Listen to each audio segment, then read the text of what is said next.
Oh, okay. Okay. Goosies. I don't have hair. Oof. You got Marcos. That's not. Wait. Yeah, That's true. You do got me. Get over here, Marcus. Let me look at you. They don't want it. Tobin and Leroy, ready to deploy. Had to hit her with a little journalism, but that was a decoy. Better have about me, boy. Okay. Leroy and Tobin, hold to the show, man. Still till it's ours with the show, and till then his half moon open. Sometimes go taste like a snowman. No proof, I'm a lie about a motive. No proof, like I always wanted him, I never hated him, I never traded him, and if I did, I never ever traded him. You know what is a star? Like another city, the driver's side flies. Wish I could large, so many more. 10 in the more, never a bar. Hey, 10 in the more, 2 to the P. Nothing to you, but it's something to me. Handsome as ever, and cute as could be. You can watch on YouTube with viewing for French. Ay, this one time for the Twitch. This one time for the text. This one time for the phone line. Whole time wonder what they gonna do next. You know, I just wish you guys would stop the quibbling. Oh, man. No promises, Tommy. It is a Friday. Welcome on in, everybody. Tobin and Leroy here with you, 560 WQAM. Hello, Leroy. What's up, Tobes? Oh, not much, man. Just happy to get us rolling into this holiday weekend. Hello, Vlad. How are you today? Weekend? Yes, President's Day. President's Day, dude. I wouldn't know. I'm taking off. Anyway. Leroy's going to Vegas. Yeah, you're on Vegas, baby. He's going to Vegas, baby. Yep. And guess what? The most important thing Fonz had to pack. His tripod, dude. He's going there with the wrong attitude. I know packing a tripod can be tough. It is. It's not easy. He rented a Tesla. So they the environment to the mountains and to go through there. I guess evidently they have a Tesla tunnel that goes underneath the city, but you can only ride a Tesla through there. Oh, see, this is how this must get you. You know, you can only use. Well, first of all, no. That's the new kids, because we've been there several times. Did we give a rat's ass about the Tesla tunnel? Definitely not. Right, because guess what? I don't want to be in a car that I have to drive in Vegas, ever. Well, you might run into some Milwaukee Bucks in Las Vegas, because according to Doc Rivers, they were in vacation mode yesterday. It has not gone smooth for Doc Rivers and the Milwaukee Bucks. Yesterday, did you see that Brook Lopez ran over Damien Lillard to cause the turnover at the end of the game? I mean, they are a mess right now. Doc Rivers, after the game, he thinks that they had their heads somewhere else. Come back in this on our set, 2 guys forget what we're running. Then we miss a shot, and then nobody gets back. That's how we start out the third quarter. That tells you all you need to know about where our heads were. We had some guys here, and we had some guys in Cabo. 1, 2, 3, Cancun.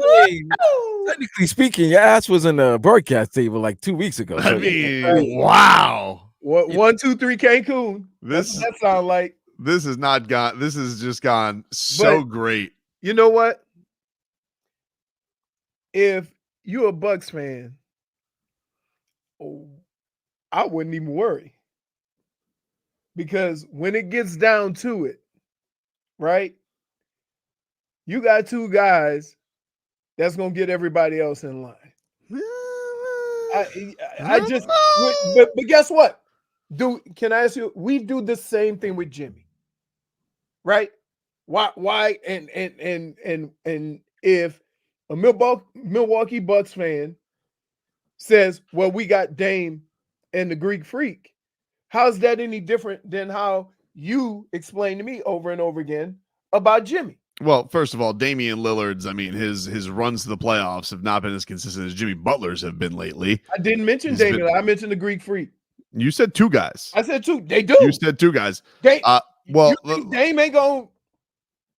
Well, I mean, hold on. That guy got gentleman swept last year. I mean, he got kindly escorted out of the playoffs and then told us failure didn't exist. Okay. Okay. I just all I'm saying is this. Why can't a Milwaukee Bucks fan feel the same way about their 2 players that you feel about when the Heat were going through a 7-game losing streak, and you said that about Jimmy. Well, here's probably a one little wrinkle into that. Erik Spoelstra's never been fired in the middle of a year, and then they replace him with somebody who's talking about his team in Cabo in the middle of the season. Okay, again, and like you're all right. We're Leroy. You're like I'm like it. Like I'm saying, if I was a Bucks fan, and I got Giannis, and I got Dame, look, I'm a feel the same way about this stretch as you did when the Heat lost 7. Maybe. I mean, but things were feeling. Why wouldn't they? I mean, things didn't feel great losing 7 in a row. It was a losing streak that we hadn't seen since 2008. Right, exactly. And guess what you came on the air and said? Don't worry about it. It's time for Jimmy time. Yeah, Don't worry about it. Change the coach. They had the thing that didn't make sense. They had the pieces. Damien Lillard and Giannis haven't played together. Right. So you don't think as that starts building that this is going to turn around? I don't know. What? So you still haven't answered my question. How can you feel that way about Jimmy, but somebody who's a Bucks fan can't feel that way about Dame and Giannis? They can feel that way about Giannis. That's fine. Okay. But but they haven't had Damian Lillard. This is a new Molotov cocktail they've put together. With the Heat, the recipe is it's basically been the same core. There hasn't been any shakeups over the last 5 years. You made this all about Jimmy. You know why? No, it is about Jimmy. Let's get to the point here. Giannis is no leader. Or he's too much of a leader. That I'll give you, right? Because and it's not here. I'm gonna step back from saying that he's not a leader. I'm gonna say more along the lines he doesn't lead like others do. They won a championship, so does that make him a better leader when they won the championship? I'm not just going to look at that. He won the championship because you were just the better team, And he also, I mean, listen, turnaround season. There's a lot of fugaziness. You look back at that year. That was the turnaround COVID the two year. Teams that were in the finals, they had to go back like the next day. Yeah, it was ridiculous. Season. No turnaround. So listen, good. No one takes it away from you, Giannis, except for me. And we can talk about it if you want to, but the reality of it is this guy has been meddling a little bit too much. He hired the coach that he wanted. Then he's like, I don't like him. And then he got rid of him. And who do they bring in? Doc Rivers, who's already ready to throw people under the bus. By the way, he's got to go coach the All-Star team with a 3-7 record. Yeah, how does that happen, bro? Come on. It's the record of the team. It's the record of the team, and they can't go, I think, back to because I think Missoula was it last year. Yeah, you can't go back-to-back years. Right. You should have just given it to Tibbs or Nick Nurse just for the hell of it. Yeah, or Bickerstaff or somebody or whatever. Yeah. Right. Well, I get it. I at least when Miami lost to the G League Memphis, it wasn't on national TV. Yeah, this was on national TV. This I gotta tell you that Memphis loss is looking better and better. Oh, it looks good now. Those guys are coming along. Hey, Gigi Jackson, who knew? All I know is that if Brook Lopez lose that job, he could come in and put on some equipment. Because oh my goodness, dude, he Travis Kelce'd him. There's sat your ass down. There's some beautiful threads right now of Brook Lopez hates Damian Lillard, and I am all for the Twitter NBA conspiracies. I would just a lot of saboteurness going on with Brook Lopez. I would say this, that they got a lot of veterans, and I just think that they're more inclined to get it right because they all want to win. It doesn't look good now. And part of the problem they made the switch is because they were playing no defense with all those defenders. And right now it's not getting there. But again, you have to think with those two guys that some kind of way they're gonna be in the mix. Well, listen, it's getting very bunched up there in the middle of the East. Yes, it is. It is. And look. We're gonna have this song and dance for the rest of the season, the regular season. Jostling around, who's in the play-in. Oh my goodness, look at the skid they went on. Oh my good. Here it comes. Well, one team that we could look at the standings and see them at the top right now is your mother bleeping Florida Panthers. Oh yeah. Last night, 4-0 win over the Buffalo Sabres. Another shutout this week, Leroy. Stolarz this time between the pipes last night he was a mother bleeping wall yesterday. 45 save shutout. 45. They are playing at an unbelievable clip. And the thing that makes it amazing is when they won the President's Cup, they just outscored everybody. Now they're shutting teams down. Shutting them down, beating them up. Right. And so it's pretty amazing. You know, one of the hardest things to do in sports is go from that team that led the President's Cup, that won the President's Cup, to a physical team like this. Yep. Go pick a sport. That is unheard of.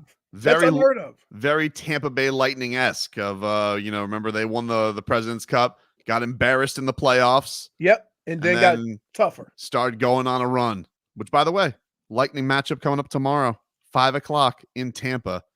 So we got some fun ones coming up for the Cats. Are we gonna get through the first minute without a kerfuffle? I don't know.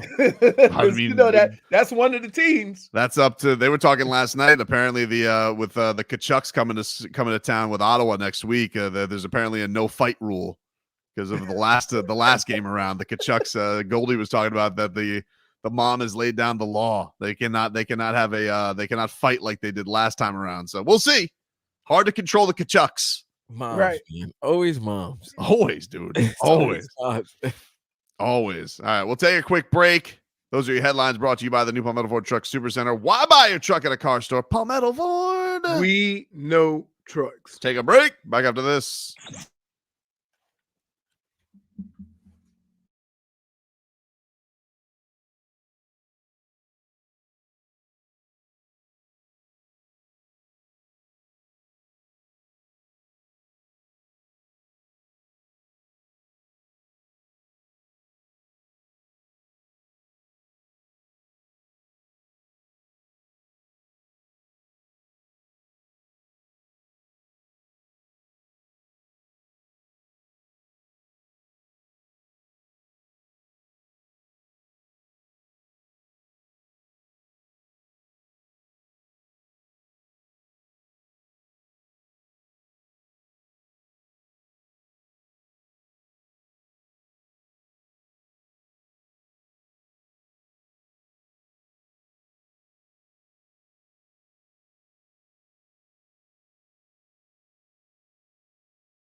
your favorite station and take us wherever you go.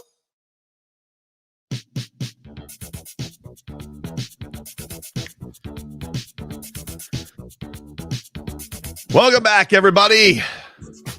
Tobin and Leroy here with you. 560 WQAM. Take you up till 2. Good to be back with you here on a Friday. Now, there's news surrounding the NBA, Leroy. We have an injury update. Apparently, Stephen A. Smith was sent to the hospital by Micah Parsons via crossover. He is coaching the All-Star Celebrity Game tonight. And the word is Molly Qerim opened up First Take today saying Stephen A. is going to be delayed joining the show today. He's getting x-rays on his ankle. Are you serious? That's what. Now he's claiming lies, but where was he? I don't know. I mean, he's there now. I see him now. He wasn't there to start the show. That's how she started the show today. Which obviously Stephen A. getting crossed over by a cowboy, very hilarious. Wait, That'd be hysterical, especially a Russian. You talking about wait a minute. Hold on. Micah Parsons is on Stephen A.'s team. Yeah, they were practicing. Yeah, that might have happened. Yeah, they were practicing last night. Apparently, the Stephen A.'s team tonight, because we have what we got. We got Rising Stars tonight, and we have the Celebrity Game, coached by Stephen A. and Shannon Sharp. And apparently Shannon Sharp. Oh, I'm not gonna make it. Dang. To what, to see? No, I was gonna do I wanted to, when I get to Vegas, do the 3-point contest, but I'm gonna be there too late. Yeah, I want to ask about this. What's up with? I know you're not gonna be here, but like I went to the Hard Rock app. Why can't I find action on the slam dunk contest? What's up with that? It might not just be up yet. Yeah, it might not be posted yet. They might have. Let's get to it. I want to get it on Jaime Jaquez. He's the long shot. I gotta throw a little something on my boy Jaime. Jaime tonight in the or Jaime tomorrow night in the slam dunk contest.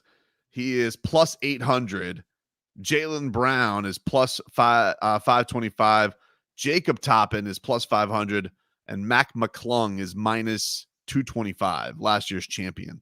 So we don't have a heat in the 3-point contest. No dunks. No dunks.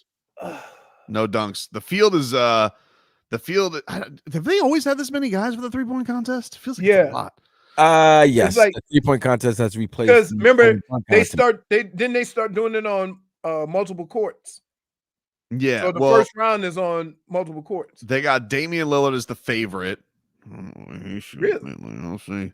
Plus 370. Tyrese Halliburton at plus 440. He take too long to shoot. Trey Young plus 550. Malik Beasley plus 650. Jalen Brunson plus 700. You gonna put some action on him, Vlad? Absolutely. Got to, right? Karl Anthony Towns has won it before. He's plus 700.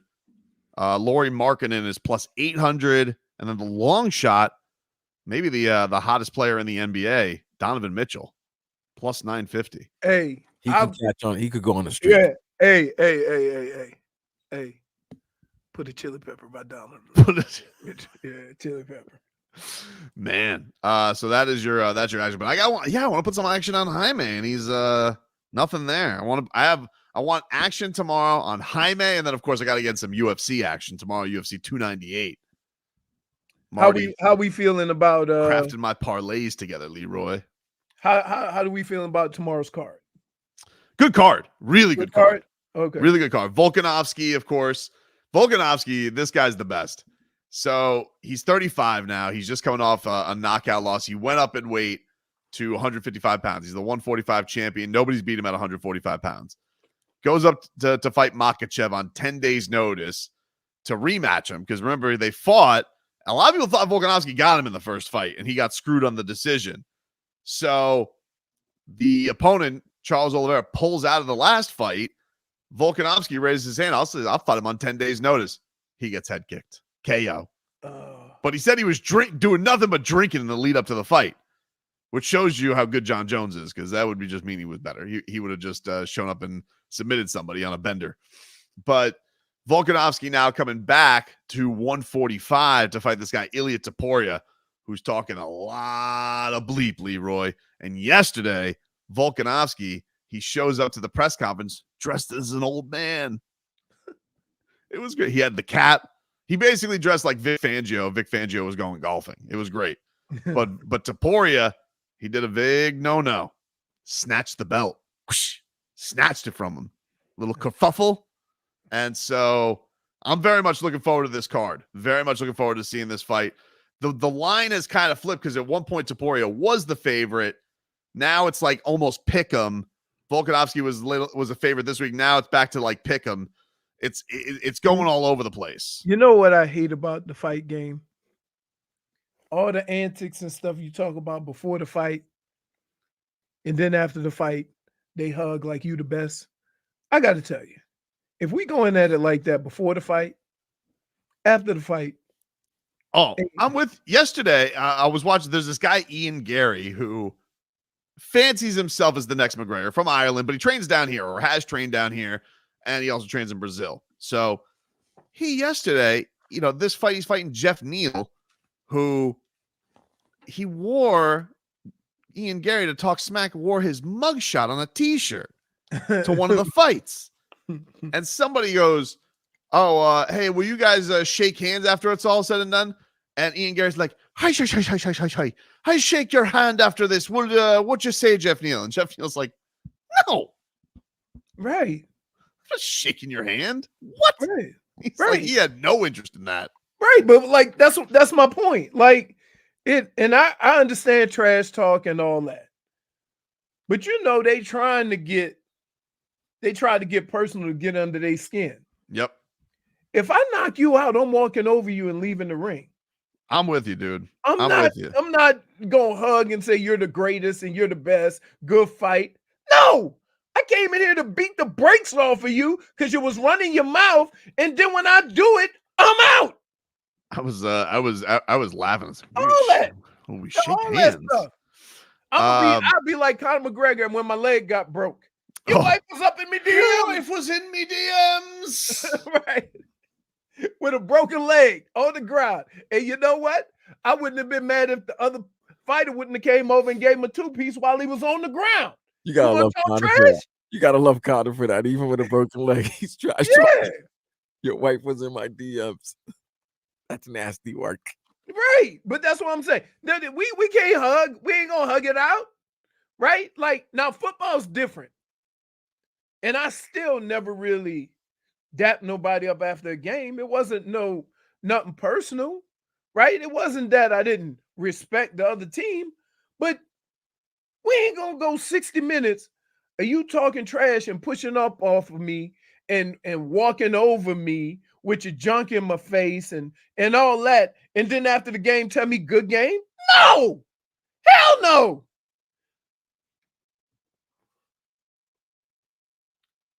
Connor's got his leg snapped in half. I was coughing. And he is like looking at Dustin Poirier. This is not over. If I'm Dustin Poirier, I'm like, pretty over. Say, oh, it's not? I would have went in there and went, bang, bang. Is it over yet? Is it over yet?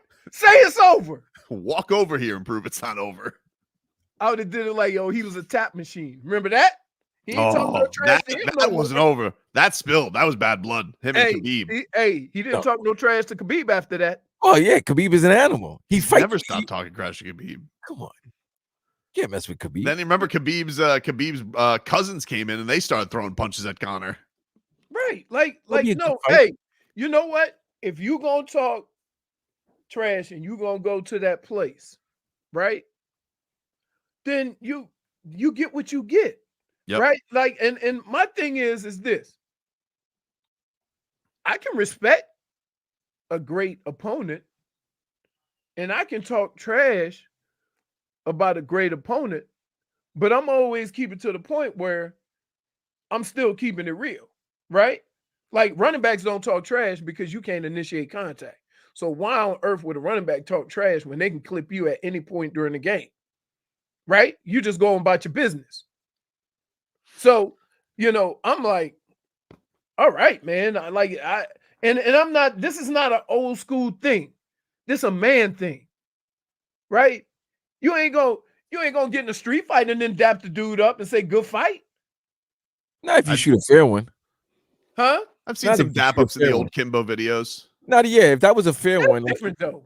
Well, I mean, it's a That's fight. in the It's a street confines fight. of, you know. Still a street fight, but if you both agree that this business has to be handled with hands, and then whoever wins, you could give the person a pound. It might have been a good scrap. Last time I did that, I say the police came and they say, you want to arrest the dude? I say no. I went over to the dude and said, hey man, just go home. Bad night, and he sucker punched me. Jeez. That's horrible. Yeah. So then he had to get You got to get them hands. You're right. And then the police came and dragged us up. And I said, yeah, take his ass to jail now. So I want him to think about it overnight.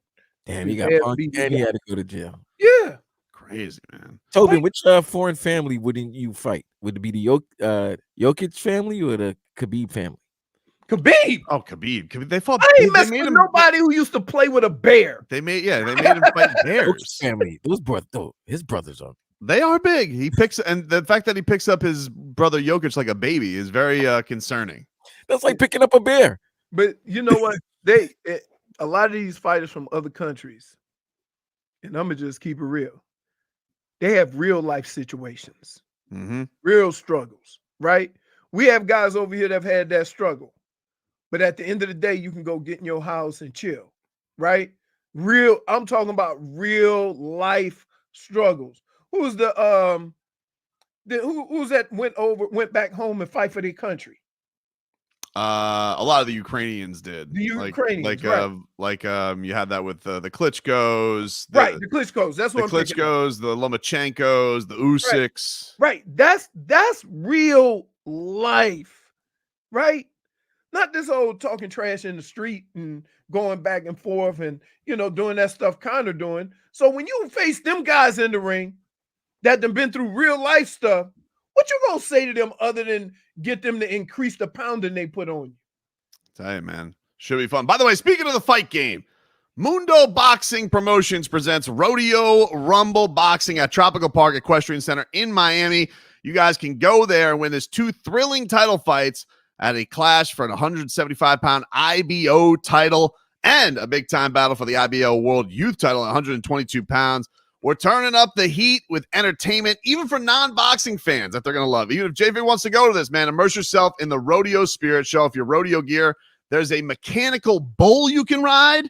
Savor mouth-watering barbecue delights. It is an unforgettable country-themed fight night full of adrenaline, entertainment, camaraderie. Some of our boys, Harold Calderon's going to be on the fight. We're going to talk to him next week.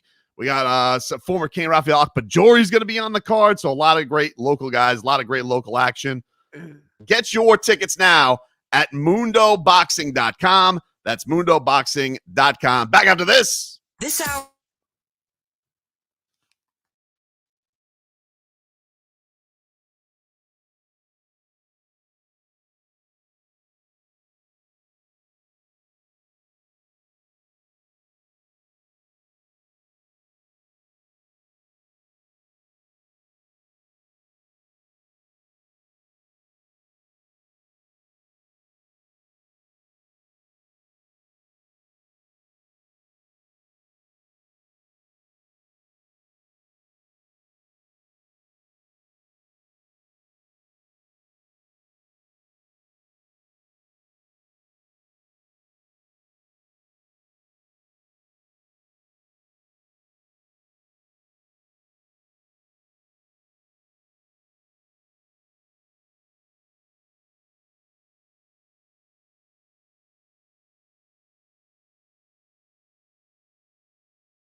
All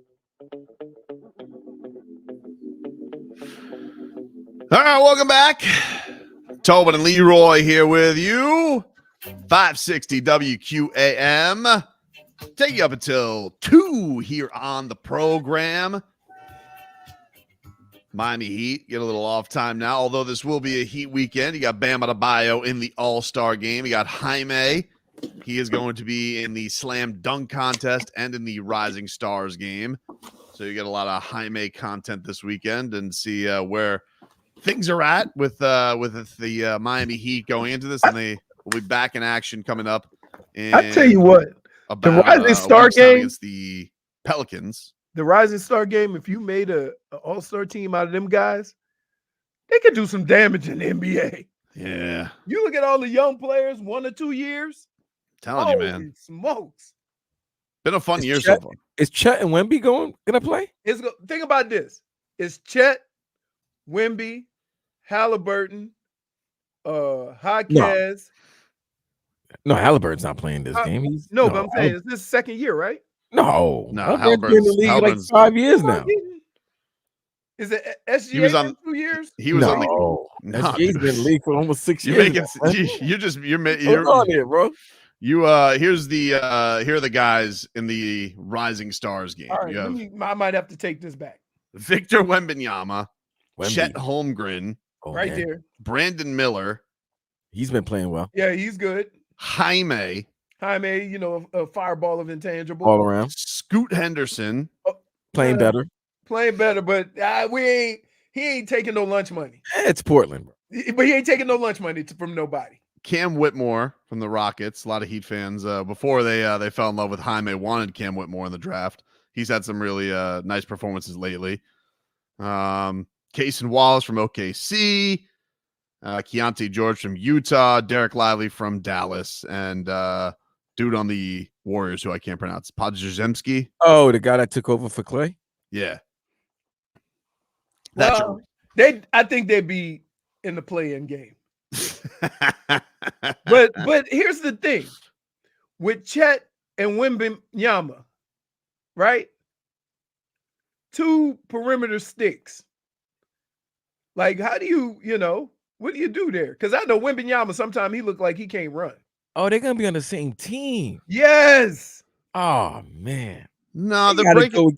Yeah, they're breaking them up. They're breaking them up. They're breaking them up into 3. So they got the sophomore teams that's got Shaden, the sophomores that they're adding to this, and they're going to mix them all together. I guess it's a round robin style tonight. They're going. All right. First of all, for the sophomores, they got Jabari Smith from the Rockets, Paolo, Jalen Duren, Dyson Daniels from the Pelicans. Wait, Paolo's playing? Holy smokes. Yeah. Oh, yeah. He might be the best out of everybody, right? Let me tell you, dude. He's a moose. He's a moose, dude. He's a moose, dude. That is a big dude. I saw him like that. Yeah, I saw him warming up like the last Heat game I was at. Actually, it was the Heat Magic. I was like, whoa, right. I was like, whoa, like that. He is he's a giant. Yeah. Keegan Murray, that guy can shoot. Jaden Ivey, Walker Kessler, intangibles. Hey, nothing says intangible like Walker Kessler. Walker Kessler sounds like that dude sounds like he should be performing at rodeo night. Come in with a good. Is he going to be at the Mundo? He might be. He might be, but he's in his other profession. He's going to be. Welcome here, country music star and center for the Utah Jazz, Walker Kessler. Shaden Sharp and Jalen Williams. So those are the sophomores. That's a good sophomore team. The sophomore team. The sophomore team. Like, I think out of all of them, though, Bancaro is the best, right? And then they have and then they have a team that's made solely of G League players. So it's 3 teams, including new Miami Heat guard Alondas Williams. So it looks like they're doing a little, I guess, a little tournament style. So there's gonna be some heat on heat crime. Could be. Well, he ain't even a Heat yet. He's in the peripherals of He got to put on a jersey this past for the last game. They needed Trust me, the those G bodies. Leaguers will want to beat the rookie and sophomore guys. Oh yeah. Oh yeah. Oh yeah. Who's gonna for give sure. the most effort gonna come from the G Leaguers, right? I would think so. Because they trying to act like they belong. Walker Kessler sounds like he has a problem with Beyonce's new album. I heard Beyonce's new country song. I thought it was good. Yeah. I thought it was good. I saw that there was a big controversy. It was like some place in Oklahoma, and then they For So this is the problem with like a guy. If you're a PD of a country station and you didn't know that she has a new country song, because apparently the guy was just like, now this could be a damage is done. He could have just been backtracking, but I saw that station in Oklahoma got attacked. No, he was back. Yeah, he was back. And then he was like, "Oh, we just didn't know. We didn't know that was the song. We didn't know it was country." Oh, so they never played it. No, they never played. Well, they did once they found out she was doing a country song. They played it a bunch, Right. but obviously the email looked bad on that guy. Wow. Yep. Wow. And by the way, that song. Wait. That song's moving up the charts. You know how radio works. You know somebody at the station probably suggested that we get this in the rotation right away, right? Probably. And he just Some guys like then I fill out a ticket. Oh man, that's crazy. So rising stars tonight. They Walker Kessler. So what do you are we still nowadays? See, to me, the must-see event for me has always been the 3-point contest. Yep. Right? Because the dunk contest lost me when you get 37 tries, and they're getting away from that. But I think the last good one I saw was Levine and Gordon. Gordon versus Derek Jones was good. There was a run of good dunk contests. Here's what happened: the 3-point contest is the big names, the name stars. Yeah, the name show Right. up. The thing Maybe that's it. Maybe that's it. I can't say that you're wrong. Non-dunkers, like guys who are just average 3-point shooters, but there are superstars, were participated in the 3-point contest. I definitely have some homerism that's killed me on this because the last 2 3-point contests for the Heat have not gone well because Duncan Robinson and Tyler stunk up the joint. And because the Heat used to own that competition. They had Capono. I think Dunks would be better in the 3-point contest now. Maybe he might be. He wasn't Right. good the first time around. Remember, because the Heat owned that weekend. That weekend they had Bam won the skills contest. Bam won skills. Derek Jones won the dunk contest, and then Duncan was the only guy who had just a rough performance. But that was kind of his first stage on the national stage. Right. So no, he might do better. You know, Dunk's gonna play 10 or 12 years, be top 10 all-time 3-point shooter, and nobody's gonna know who he is. That's not true. Yet, yeah. No one's gonna know who he is. I'm not saying we will down here, right? But I promise you, if you go out west and say who are the best 3-point shooters in the league, Mm-hmm. that Dunks won't get mentioned. It's kind of ridiculous. It is, but I'm just saying it's like I don't know how to explain it. Like we all and it has to do with probably what we thought, what you guys think about the 3-point contest now. When the stars get in it, it gives it a little kick. It's And Dunks is as great of a 3-point shooter as he is.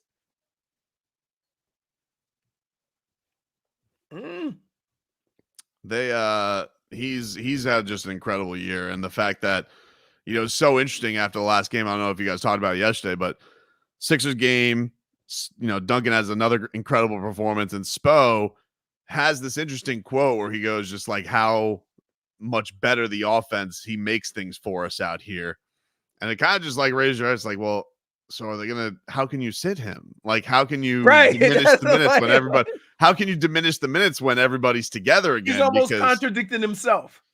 It's just one of these things where I think Spo just is in this spot where he wishes there weren't feelings involved in this, because I think he knows, like, man, this guy has just been such a killer right now.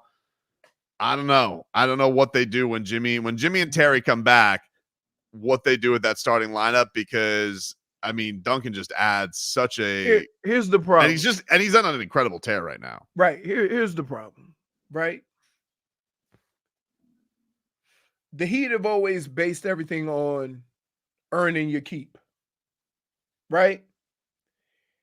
And Dunks has put himself in a situation where he's earned this. And now, how are you going to make the decision based on everything that you have preached and give him less minutes when guys come back? Right? Because that's how things start, where everybody's like, I can do everything. I can go out there and ball. It don't mean nothing. And they're going to use the line. They're going to say the line, stay ready so you don't have to get ready. But how much more ready can Dunks be to be a contributor? Schmeathan says Duncan is the perfect kind of rich. In Ibiza right now, no one knows who he is. That's right. Great. But wait a minute. Shouldn't you look at the bright side? I'm surprised Tobin's not looking at it like, wait a minute. If the offense is moving like this without three of your perimeter players, when they get back healthy, team is deep and better. Here's the thing that's weird about it, though, Vlad.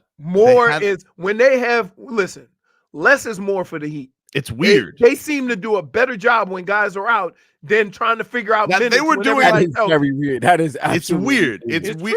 It's a weird thing. Like Spo tries to not hurt feelings, but Duncan Robinson's absolutely been right now. He's been a top 5 player for the Heat all season. He has been. There's been no question about it. He's been incredible. What he does, I don't know, because he's obviously got 4 places figured out because you brought in Terry Rozier. So it's going to be Terry, Jimmy, Bam, Tyler. And then what do you do with that last spot? If they're going for a size thing, I want them to keep, going with Jovic. But Duncan's just been so Dunk's like, Dunk's got some length, and he's holding his own on the defensive side. So do you put Duncan? Do you put Duncan at that power forward spot and just bombs away from Caleb. 3? You got to leave Caleb at that power forward spot. Yeah, I mean, he's got the experience there. Spo's going to lean on defense, and we've seen Caleb do great in the playoffs. Kevin Love's minutes got to go to Duncan. That's it. If you're thinking about it, Kevin Love's minutes got to go to Duncan. But Hayward's minutes got to go to Duncan. Do we need to make sure Dunks gets 10 to 15 threes a game? A ton. You see what I'm saying? So however you situate that. Now, here's the problem, that you also have to figure out what groupings give him the best open shots. Yeah. Because if you put him out there by himself and they lock him down, it's going to look like Dunk's having a bad day when it's not the same opportunities. Spo's been doing some interesting things, and the good news about it, before Jimmy left the team because of the family debt, like it did feel like he had a good stagger of when Jimmy's going to basically be out there with Duncan, Jaime, and Kevin, and it's going to be Bam, Tyler, Terry Rozier, and whatever mix is going to be there. So it's the open and the closing that may be a little bit clunky, but he's figured out the way, I think, to have those guys have their pockets of the game. I guess it's just going to be a matter of who does he want to close with at the end of things, because all made easier when guys are out. You for can't sure, have, right? You can't have Tyler and Duncan closing at the end. Is that the weirdest thing? Like, the shorter their bench is, the better they are, because the right guys get more minutes. Yeah, I just think that in Spo doesn't, because there is an element of coaching. Like you don't want to hurt feelings, especially in the regular season. You're like, all right. No, Spo, look, you may think he don't want to hurt feelings, but he talks as if though, like, you just got to deal with it. But his actions. I'm talking regular season. Playoffs, I don't think he cares. Right? Okay. Feelings go out the window. Okay, so I want you to be Spo, and you tell Dunks your minutes gonna drop. I don't think he is. I think he loves Duncan this season. So whose minutes gonna drop then, Tobin? Love. I mean, Love's essentially the backup center. He's gonna have his pockets. Thomas Bryant's not helping you out. No, Thomas Bryant's a non-factor. Thomas Bryant, Orlando Robinson. I don't know. If you really wanted to increase it, you'd start him. You'd start him at that 4 spot, like you guys were saying. Is he starting to right now? Because I mean, I know we're going to the break, the All-Star break. So it's like it's like a quick 28, 29 games left. It's a rush. Mm-hmm. Is he now looking at the rotation that he's looking at for the playoffs? Not yet. I don't think so. Not yet. I don't think he's going to do that because I think those guys are talking about I think he's going to get those tough choices by the time things are close. Like I don't think Jovic. People were saying oh, is he going to be a factor in the playoffs? I don't know. I hope that he is because I love watching him play basketball, but I just don't see Erik Spoelstra giving the young buck those crazy minutes unless it's a matchup thing. Like if he goes into a series where he's like, well, we need size here, and you're going to go more Jovic than Caleb. I mean, that's a possibility. But he's got a lot of stuff that he's got to tinker with before it's all said and done. We'll take a quick tinker. I hate that word. Take a quick break. Howard Tua coming up next.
It's time for our Tua.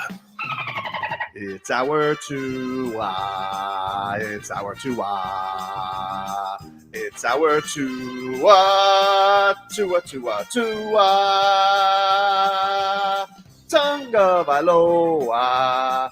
Not Tua Tagovailoa. A for effort. Dolphins quarterback. Tua. It's our Tua. It's our Tua. Tua. Tua, Tua, Tua. Tua, Tua, Tua. Can go to hell. Tua Tagovailoa. Dolphins quarterback. Daddy loves you guys. Our Tua with Tobin and Leroy. Check the history of food.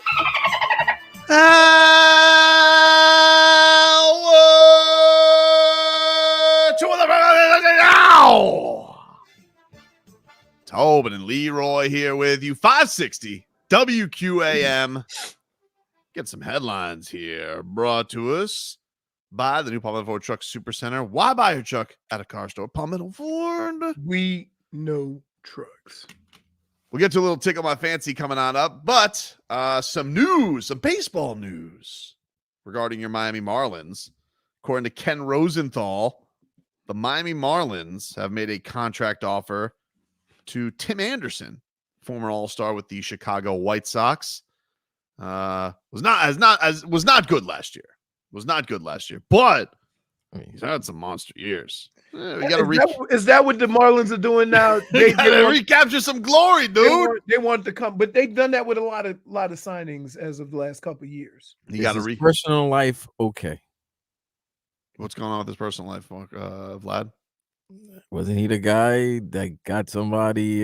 He was married and his side chick got pregnant.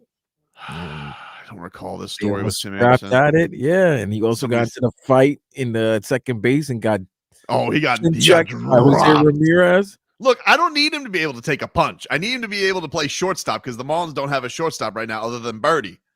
Birdie, you want to be able to move around a little bit, Utility guy, right? So I don't know. Just make a little something. You got to see if you can recapture some glory here, dude. With Tim Anderson, I would be into that. Although the last time they tried that was with like Matt Kemp, and that did not go. He got caught having an extramarital affair, and it was kind of publicized last year. Well, if he's clear of those things, like marriage, maybe Miami is the place to get away. Yeah, but that ain't a. I don't think this is the right place to come to. Well, if he's still married, then maybe not. -1 for sass. And ass. Come on, man. That's Tim Anderson. Listen, I didn't know that the things were going like that at the South Side, where things were getting crazy. It don't need to be the South Side. It's anywhere, dude. South Side to South Beach, right? Come on. Have you been to the South Side? It's not good. Not good. I've never been to either side of Chicago, to be honest with you. Never been to Chicago. Never. They got two airports that are damn near right next to each other. Man. Oh, man. Influencer, huh? Good move, but if he can recapture that here's the problem. Status. Right? When you marry an influencer, as they call themselves, that means they got ears and eyes on them streets, right? Because you can't creep like that. You can't creep. You can't, because they got a million followers, right? And you probably gonna put a picture. She probably gonna put your picture, or you gonna put her picture on social. And then all them followers gonna be like, "What's up with your boy?" I seen them over here at the club. That's what happened with all these stars. Am I right? Man, hey, Vlad, am I right? All these stars with all the social media. I will say, all them followers. Maybe, listen, things are quiet in Jupiter. He comes over there. Well, what's going to happen in Jupiter, Florida? Just what happened in Jupiter. He's the same thing that would happen anywhere else. He's going to get a massage. That's what's going to happen in Jupiter. Damn, I forgot about that. The old Robert Kraft. Yeah. Yeah. You're going to go get a masseuse. Oh, Let me get that RK. Look at that. Looking at the Waffle House menu there. He goes, let me get the Kraft.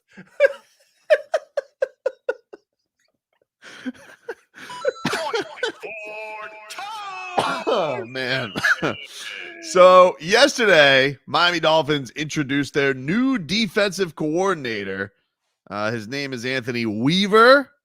And I got to say, Leroy, he won the press conference, dude. I don't care. He won you over? Won me so over. Easily won over. I'm not easily won over. I'm not easily swayed. Leroy, Here's the so thing. easily loved. Before somebody has made one defensive call, you're in love. You must have been in love with every girl in kindergarten. Like, that's you.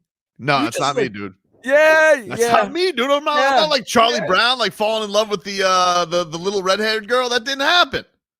You love Fangs. I didn't love Fangs. Fangs and I had a tumultuous start because he was a flirt.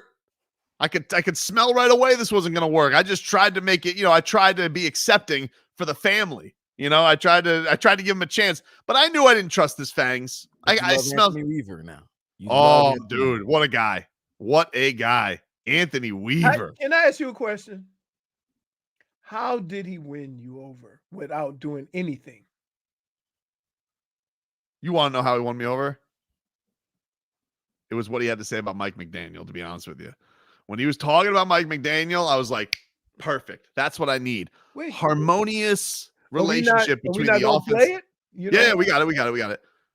Here he was. I would rather hear him say it than you. Well, yeah, you just asked. You're going to put the Tobin twist on it. No. Let me hear for myself. Fine. Let me hear for myself. Let me see if I believe what's going on here. Yeah, so I've known Mike since 2006. I mean, he was a QC in Houston when I played there. And who you guys see on a week-to-week basis is who he has always been. I had a tremendous amount of respect when I played not under him directly, but I just saw his work ethic as a veteran player at that particular point. And then when I had the opportunity to coach with him in Cleveland, I was like, oh, he's special. It took the rest of the world a little bit longer to see that than I did. Some other head coaches along the way, I tried to get them to hire Mike, wouldn't listen, and hey, to their detriment, right? But from a coaching standpoint, philosophically, we believe in the same things. We believe it. I'm going to go back. So do you guys remember Clarence Brooks? All right, Clarence Brooks, he coached here defensive line back early 2000s, something like that. He's since passed, all right, rest in peace. But Clarence used to say, this game has been and always will be about the players. And I believe that wholeheartedly. And as an ex-player, I know how finite this career is. And because of that, I take my responsibility in a leadership position as a defensive coordinator extremely, extremely important. And I don't want to waste anybody's very finite time in this league. So because of that, man, like, we want to be great in all that we do. I told you. Wins the press conference, dude. All right, here's the deal. Winner. Here's the deal.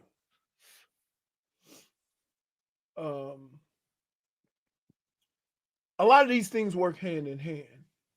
And you saying it might get Tobin excited, but they're facts of the job. And they are this. If you don't get the men you're leading to be the best version of their self, and the best version of what they need them to be successful on defense, your ass not going to have a job. So some of the things that he's stating must be accomplished in order for him to have success at his job. Right. Now, the good thing is, and I kind of sense this, and here's where it becomes important. I think both offensively and defensively, they're going to get the same kind of Mike McDaniel influence. Bingo. By the people that he's brought in with how they do things. You're not going to have a curmudgeon. Exactly. You're going to have more of an attaboy guy. Yep. Right? Which is the new wave of coaching. So from that standpoint, having your offense and your defense on underneath basically the same voice, that is going to carry a lot more than all of the things that you got excited about. No, dude, we got excited about the same thing. I'm No, telling we you right didn't. now. We Anthony, never get no. no, dude, we did. No, we never get excited about the same thing. Don't even say we No. got excited. The only thing we got excited about together was that cheeseburger joint that closed. I'm telling down. you, no, we agree on this. Anthony Weaver, he's going to turn our defense into Floyd Mayweather. We're going to call it the Bob and Weave. They were decent last year. -1. Why? They were decent last year. The Bob and Weave? Weave. That's a great name for a defense. No, it's not.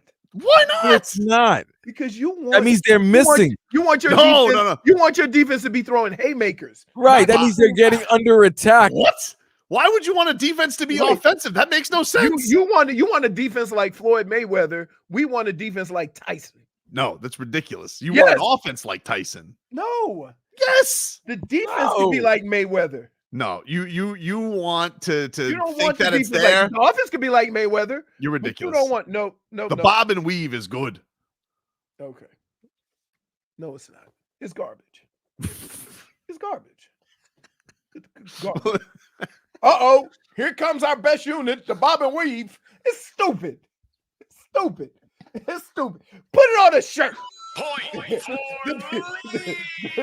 Like, everybody put D in fence. You gonna have a shirt that say the Bob and Weave. You think people gonna buy that shirt? I will buy that shirt, dude.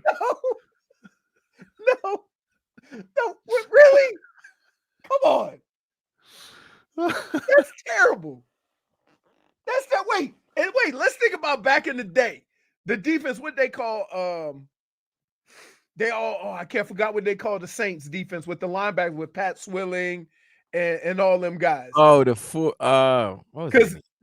they had like a big canvas on the Superdome, and they were dressed in all black. And I'm like, now that's the name. You're gonna put a picture on the stadium of the Bob and Weave. What they go? No. I'm telling you, Floyd Mayweather doing the shoulder roll. Dome Patrol. Dome Patrol. There it was. Now, think about that. They got four all-star linebacker, Pro Bowl linebackers dressed in all black in front of the dome with the nickname Dome Patrol. And your answer to that, because they were feared throughout the NFL, and your answer to that is you might have Dome Patrol. We got the Bob and Weave. You what? Come on, dude. -1. Right.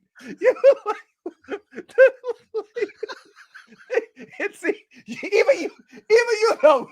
Wait, Vlad. You like the laughing so hard. He said, "Now that I think about it, that sounds stupid." He knows he's bad. He knew it was bad the minute you said it the first time. That's why he's dying. That's why the minute I gave him that -1, I'm like, what? What do you mean you don't like Bob and Weave? Why don't you like it? I don't understand. Wait, What are you Bob and Weaving from? You want your defense to be the most aggressive, angry, mean group on the field. But you can't be offensive. It makes no sense. Like, why would you be an offensive defense? Defense. Wait a minute. Are you kidding me? All the defenses that have success are aggressive. No. What are you talking about? Name a passive defense that's in the top 5. You don't want to have something. Answer my question. And No, then I don't want to continue answer your this question. Conversation. I don't want to answer your question. I don't want to answer your question because we're out of time. We gotta, you're killing the clock once again. Every top 5 defense is very aggressive. We'll take a quick break. Back after this. This Bob and Weave.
Welcome back. Tobin and Leroy. Take you up until 2 here on the program.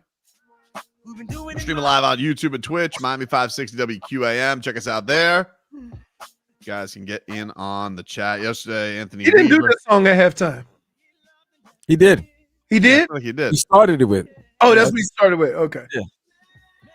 When there was no stage, when he was walking over to the stage. Right. Okay. Meanwhile, Anthony Weaver introduced yesterday, Dolphins defensive coordinator. Let's hear a couple more things here from him, Leroy, on his plans on the defense. Now, this was him on his scheme. This is very important because the one thing that you will know right away, if they go to a 4-3, then that means a lot of those guys who lost a lot of playing time going to get more playing time. Talking about like Agba, especially when you got guys injured. So I'm interested to see what his overall scheme is going to be, whether it's 3-4, because not for nothing, 2 years ago, the weakness of this team was linebacker. And the way Fangs came in and added a linebacker, it seemed like you went away from your strengths. Here's Weaver on the scheme that they plan on running down here. Similar to Baltimore. Flexible. I'm a downstairs guy, man. I need to feel right what's going on in the game, feel how the players are reacting to the situation, and hopefully be a positive influence in whatever reaction that is. So I don't think you can have that same effect from up in the booth. Oh, well, that was the other thing on his scheme, though, Vlad. That's him explaining. He's not going to be like Fangs in an aquarium, Leroy, because, you know, Fangs likes to live in the booth, which, you know, the old like being inside. Anthony Weaver, he wants to feel the defense, so he's going to be on the sidelines, you know, get a feel for what's going on there, right in the trenches, Leroy. I like that about him. Why look at me like that? Because what? I would prefer here, me personally, I think the most important people on the sideline are your position coaches, right? Because you don't necessarily have that personal contact with the coordinator. You see what I'm saying? Mm-hmm. And so the message will get relayed better with the guy that you have had the most contact with. However, I've never been one way or another whether the offensive coordinator was on the field or not. He's boots on the ground, according to Schmeathan. Yep. I like that. You know, this Fangs, they go to him in the booth the entire time. You know, he's probably just rolling his eyes, you know. No, it's my plan. You're not hearing any input from him. You know, like, you can't be an ostrich burying your head in the sand. But very rarely, you have to understand, like, with an offensive or defensive coordinator, your interaction is the meetings during the week, and maybe the adjustments during the game. But the like coming off the field and stuff like that, you're mostly having conversations. The coaches are talking in the headset. You're mostly having that conversation with your position coach. You see what I mean? So, like, whether he's on the sideline or not, it's kind of a preference thing, but it's not a game changer because your interaction is mostly with your position coach. Yeah, but isn't like, you know, like imagine last year, right? It's one of these things where like McDaniel's looking at this, what's this old man doing? And he can't ask him because he's hiding up in the booth like a coward. They're all on the mics. Not the same, dude. Yes, because it is. I've talked bleep with on a microphone before when like, you could turn off, you're like, this guy, you know, like you don't want to have there. But if you're there face to face, the actual interaction, you can't run from anything, Leroy. You know what's amazing about this, Vlad? I'm actually telling him from firsthand experience, and he's still telling me I'm wrong. Times have changed. He's like, no, you don't know, dude. I've had, but here's the kicker. When I was in Cleveland, my position coach became the offensive coordinator. So we had more interaction with our offensive coordinator then. No, and so you like that? It doesn't. You still getting the same message. You're still getting the same message. You listen. Your interaction throughout the season, the game, and practice is coming mostly from your position coach, right? It's like here. It's like when we have the company meeting in the big room, right? Mm-hmm. And then you hear from the GM and the people that come from up north, and that you're still gonna get most of your information from Lynn, our program director, right? That's kind of how it goes. Whether the head person is in the meetings all the time, you're still gonna get your information and your conversations about what happened from, the person that you work with the most, your manager that you work with on a daily basis. So whether the offensive or defensive coordinator is on the field, right? The message that they are delivering, the changes that they are making is mostly coming from, just check a sideline. Mm-hmm. It's mostly coming from, on offense, either the offensive line coach, the quarterback coach talking to the quarterback, right? The running back coach, the tight end coach. Those are the guys that are delivering that message more than the offensive or defensive coordinator. Here is Anthony Weaver on his new scheme, the Bob and Weave. I think the scheme that we use in Baltimore is actually extremely multiple and flexible. And the foundation of what we're going to do here will be from that. But the beauty in that is a lot of the things that they've already done here that they've had success in, we're very similar there.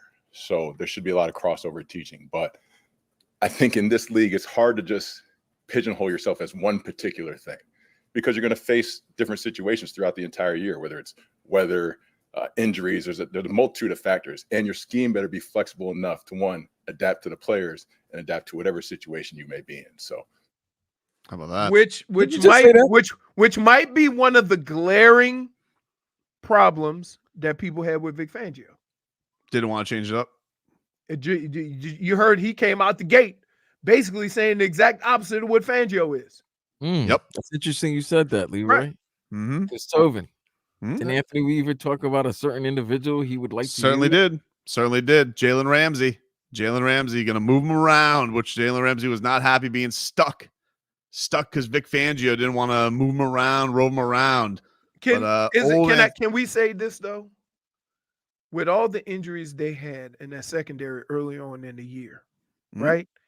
Could that have been the reason why one guy didn't get moved around so much? Because when you move one guy around, you put more pressure on the other guys as far as responsibilities and knowing what to do. I think the thing that they don't like is that the ideas of Jalen Ramsey weren't heard. Like, Mike McDaniel's a very personable coach. I'm listening to you. I didn't say anything about that. What do you mean? I'm saying that based on the injuries they had in the secondary early on in the season, they couldn't move Jalen Ramsey around because the guys coming in wouldn't know what the hell to do. Nah, come on. Nah. Yeah, here he is. When you move one guy around, you're asking 3 or 4 guys to know what to do based on where your guy is and the offense. Here's Weaver on Jalen Ramsey.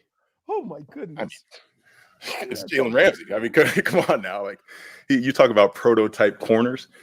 He is that, right? Size, length, speed, competitiveness. The thing about him is I think he's your ultimate chess piece. So to have him just sit outside and, be a field corner or boundary corner or something like that, I think is a detriment to him. We got to find ways to move him around where he can be most impactful. And we're committed to doing that. Exactly. A lot of shots at Fangs in the little subtle shots. You hear that, right? Like, Tobin, what? Vlad, shots. I'm going to say this. This could all start off that way. And then something happens in the secondary. If you don't have confidence in the other 3 or 4 guys that are out there with Jalen Ramsey, that's sometimes how Jalen Ramsey ends up playing in one spot. It's bigger than just a coach deciding this is what I want to do with Jalen Ramsey. I think you got to have 3 or 4 other guys that also know what the hell they doing. But is it like one of these things where if you have an offense facing you and they just know, all right, we just can't go there. There's Jalen Ramsey. And Jalen Ramsey basically essentially he can't make his impact on the game anymore. And especially if he wants to hear those things out, Fangs didn't want to hear it. Weaver sounds like he'll be a little bit more open to hearing some ideas from Jalen Ramsey. He'll be open to hear them. But again, if the other 3 or 4 DBs aren't on the same, remember, you had 2 safeties out of the game early on in the season. Okay? There was a lot of injuries. You had X who was getting torched. Right? You had a lot of stuff going on back there that now you got to call a defense that'll have some production instead of the defense maybe you want to run. Like, so I'm not just going, you're not just going to all of a sudden go back and look and say Jalen Ramsey's great. Okay? But if you have a player like that, and you want to use him in a number of different ways, you better make damn sure everybody else can be on that page too. And if they can't, Jalen Ramsey ends up playing in one spot. Listen, I just didn't realize you were a checkers guy, okay? He likes to play chess. You like checkers. You know what I also like? I like to be productive. -1. Just so one guy, just so we can see Jalen Ramsey do what Jalen Ramsey does. You can't have a whole bunch of mistakes all around the field because nobody else knows what to do. Like, it's bigger than that. And you saw the injuries they had on defense in the secondary. So now all of a sudden we're going to look back and act like none of that stuff happened? It happened, but I'm talking like in an ideal situation where everybody's out. Nah, you weren't. I'm talking, no. We're both talking about ideal situations as far as what you would like to do with Jalen Ramsey, but I'm talking about the reality of why it might not happen. Schmieth and Schmolnick says Leroy plays checkers, Tobin eats checkers. I like checkers. It's good. Not as good as it used to be, but it is. It's pretty tasty. But I'm like, so like I just don't like the fact that we just ignoring the circumstances in which the defense had to play early on in that year and act like. But obviously you saw the reaction from the players in the second. They weren't happy with how they were being utilized. Again, of course, a player is going to think sometimes a little bit differently than a coach who's thinking big picture. The Jalen Ramsey might not know, hey, these 2 new safeties we got in there, I can't trust them a bit. What if that's the conversation they're having in the coaching room? But then what? But Vic Fangio doesn't seem to trust anybody. Maybe Weaver will be more trusting. Okay, and here's where it gets important. Maybe the same circumstances can happen with Weaver, but he'll be more open to explaining the situation to Jalen Ramsey, whereas Fangio is like, I've been doing this a long time. I know what I'm doing. Let me do me, and y'all just follow directions. Right. Okay. Exactly, dude. But the circumstance could still be the same, and you could end up doing the same thing. You understand what I'm saying? Yeah, it's just like when you're a little long in the tooth. Oh, it takes no, I don't want to do that. What do you mean? I wasn't done. I know. That's fine. That's fine. But no, Vlad, you could already tell when he says, just like, no, it's not. What do you mean? No. You didn't know what I was going to say. Yeah, I don't care. Because I know you got, look, I can tell with the smirk, right? that you're going to try another bob and weave type thing. And we like, I was watching some bob and weave highlights during the break, by the way. It's a stupendous way your defense should play. Flexible, never see it coming, elusive. I love it. You can do all that until your ass get burnt. Okay? Because somebody don't know what to do. Vlad, this is how defense works. Okay, you are limited to being as creative as your players allow you. So if you have smart enough players, then you can run all them games, all them 11-man up and all that stuff, because you know everybody know what they're doing. Okay, but the second you try to use all that creative stuff and your cornerback or one of your safeties don't get back in a position and somebody tight end running down the field by itself, then as a coach, you got to say, okay, cover 2, everybody just line up in it. Yeah, and that's how defenses end up that way. What do you want, Javon Holland, to say he was bobbing and weaving? You muted yourself.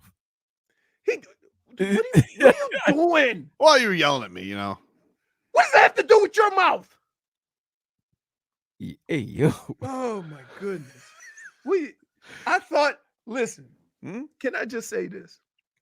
I mean, you basically spent this entire hour hosing the guy down. You think he's going to fail. I get it. That's not what I said. You haven't like one thing that's come out of his mouth. Everything has been a poo-poo platter from you. Too much of a player's guy. The defense. When did I say that? I could tell. In fact, I gave him a compliment, and I told you what the difference between him and Fangs would be.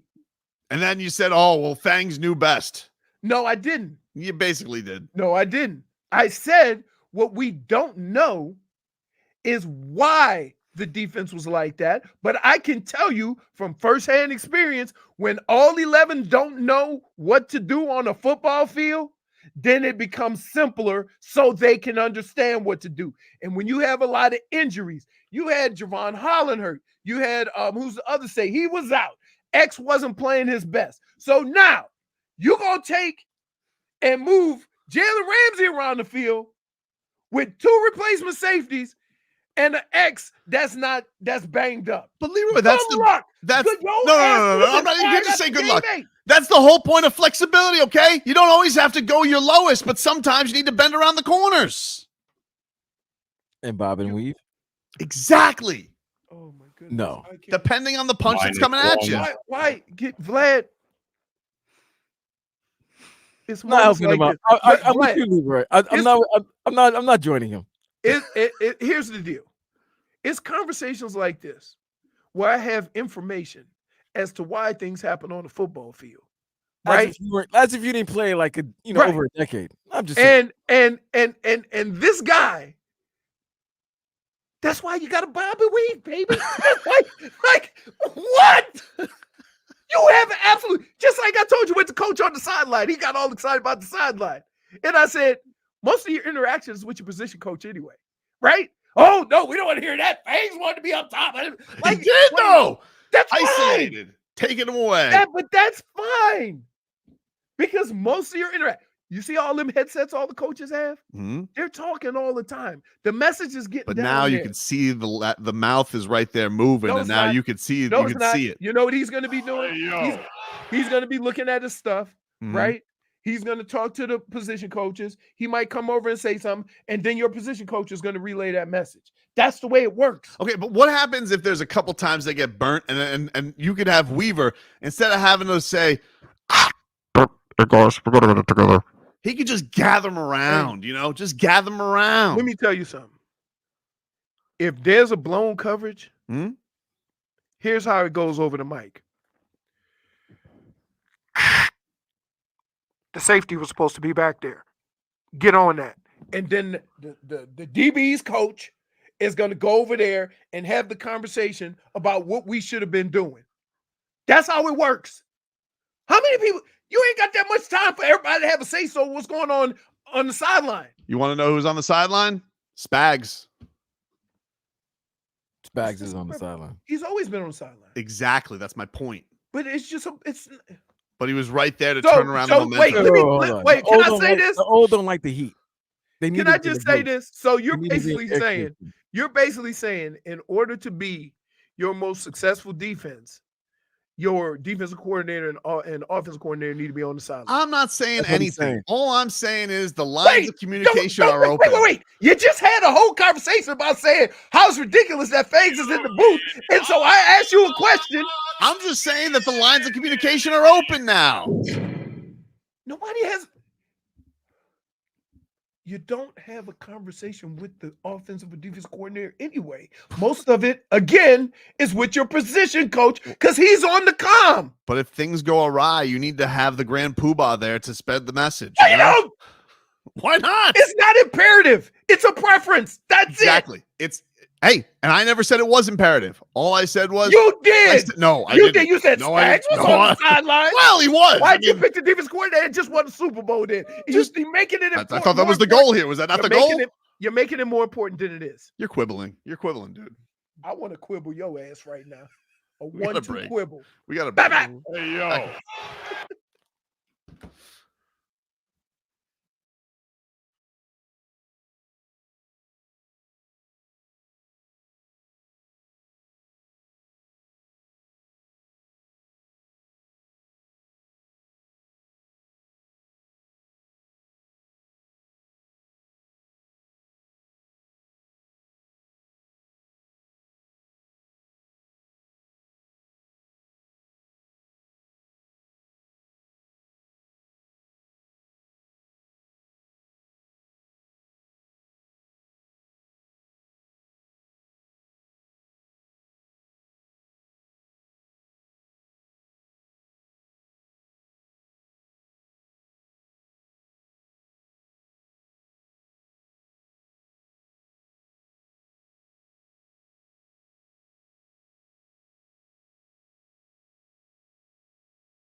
fancy, huh? Oh, you fancy, huh? Oh, you fancy, huh? Oh, you fancy, huh? I'm so fancy. You already know I'm in the fast lane. From LA to Tokyo, I'm so fancy.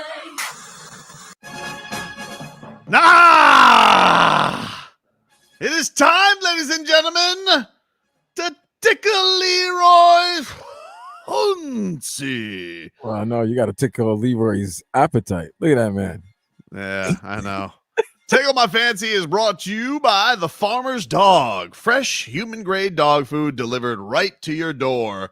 As, of course, it is All-Star Weekend.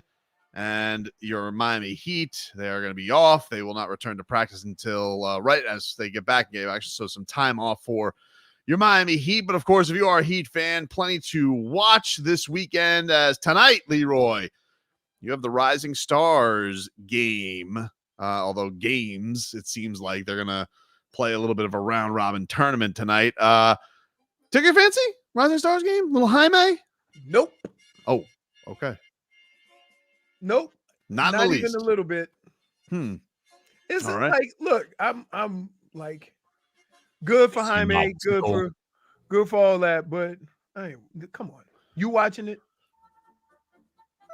No. Stop. Don't all of a sudden give me the, don't already give me the He's stink watching it. He's watching it.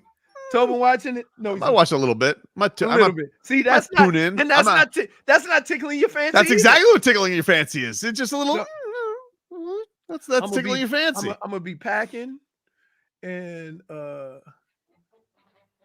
chilling. All right. Leroy, also tonight, the celebrity game. Team Stephen A versus Team Shannon Sharp. Did we get to the bottom of the crossover? He's alleging he slipped on sweat, but I don't No.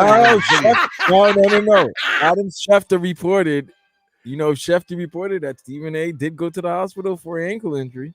But he's saying that he wasn't crossed up. He's claiming sweat slip. He was crisscrossed. I don't know. Hey, you know what? At least Gabby didn't break her ankle when she got crossed over by that girl from when they were playing against it. The lava. Yeah. The lava. She got crossed over like 8 times. Like Stephen A did. Jeez. Yeah, that's what I'm saying. Leroy, tomorrow at 5:00, the red hot, scalding, nuclear hot Florida Panthers take on the Tampa Bay Lightning at 5:00. Ticket your fancy? Yeah, the best team in South Florida. My fancy is tickled. I'll watch it before I get on the plane. See what's up. You got that Bally app? Throw up that Bally app. No, log in. I can use either the Bally app or I got my my DirecTV travels, baby. Yeah, on my phone. Take it with you. Yep. Take it with you. Also tomorrow, Leroy, NBA Saturday night, the dunk contest with Jaime Jaquez Jr. Take your fancy? It tickles my fancy. The dunk contest. The dunk contest and 3-point contest are the only two things that I watch during All-Star weekend, and I'm gonna be on the plane. So I don't know what what they're gonna do there. Sometimes you can see certain things, like I've been on planes where they show a football game.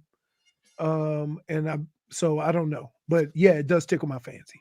Tomorrow night, Leroy, you've said the 3-point contest tickles your fancy, but Leroy, what about UFC 298? Alexander Volkanovski against Ilia Topuria for the featherweight championship of the world. Take your fancy? No, you lost me at featherweight. Why, dude? Fancy not tickled.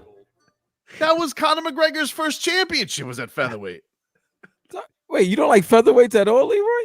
Like, when you start telling me guys fighting at jockey weight or a little bit heavier, that's where Manny Pacquiao started at. Some of the most skilled fights are with the little fellas. Yeah.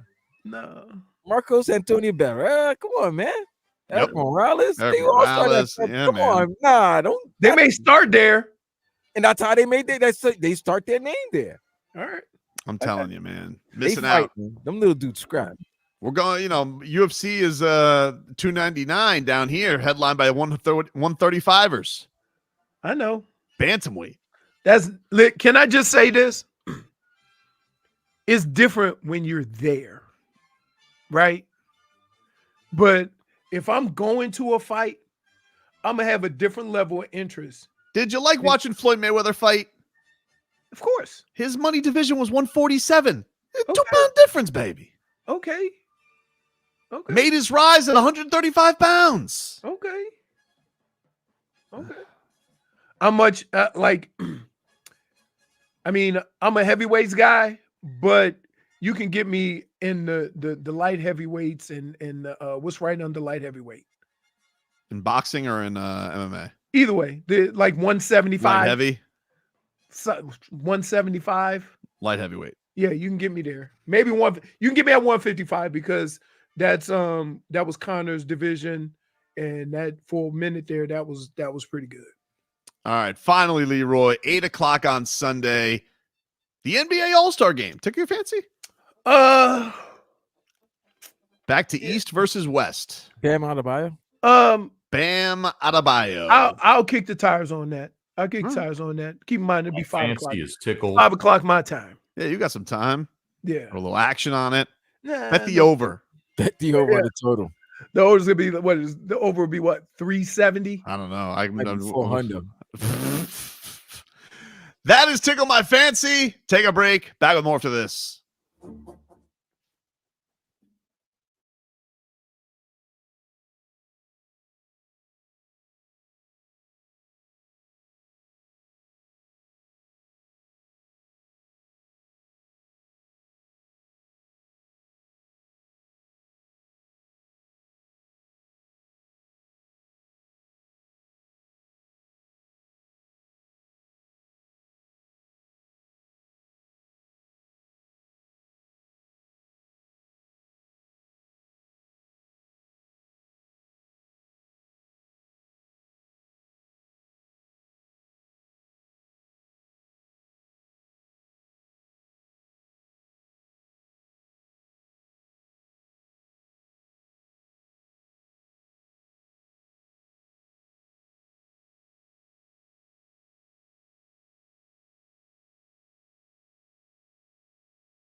All right, welcome back, everybody.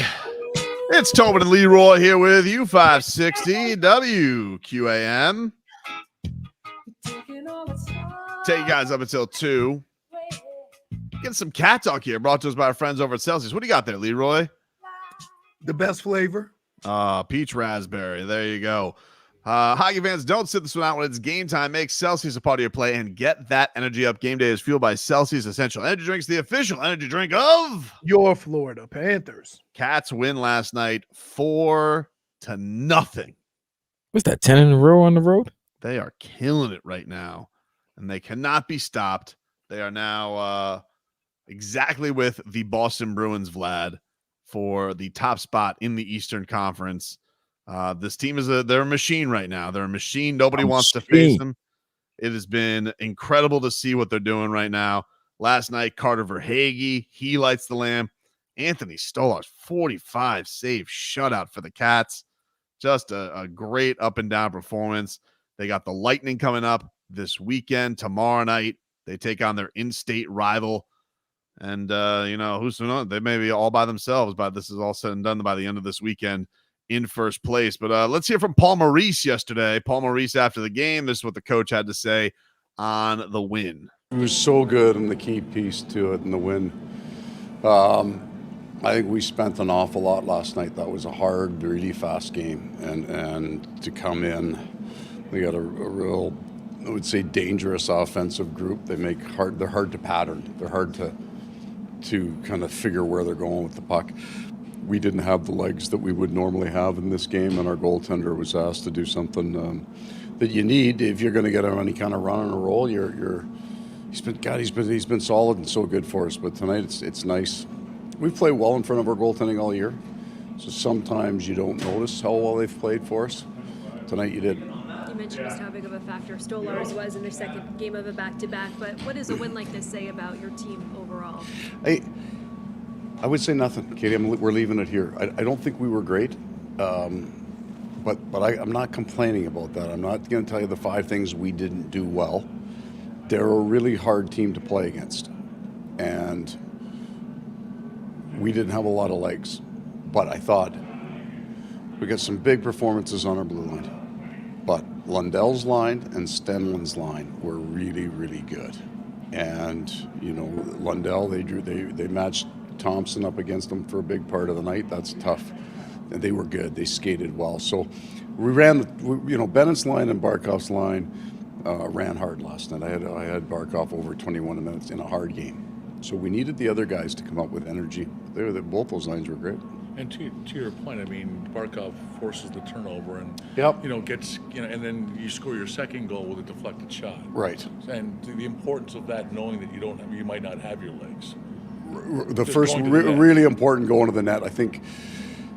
Eric, he's mine. He's not mine. Eric Comrie, 2 really big saves there in the first. Right. But then our guy, Stoley did 2. Right, he had to make a couple of saves. So the goalies were dialed in on both sides.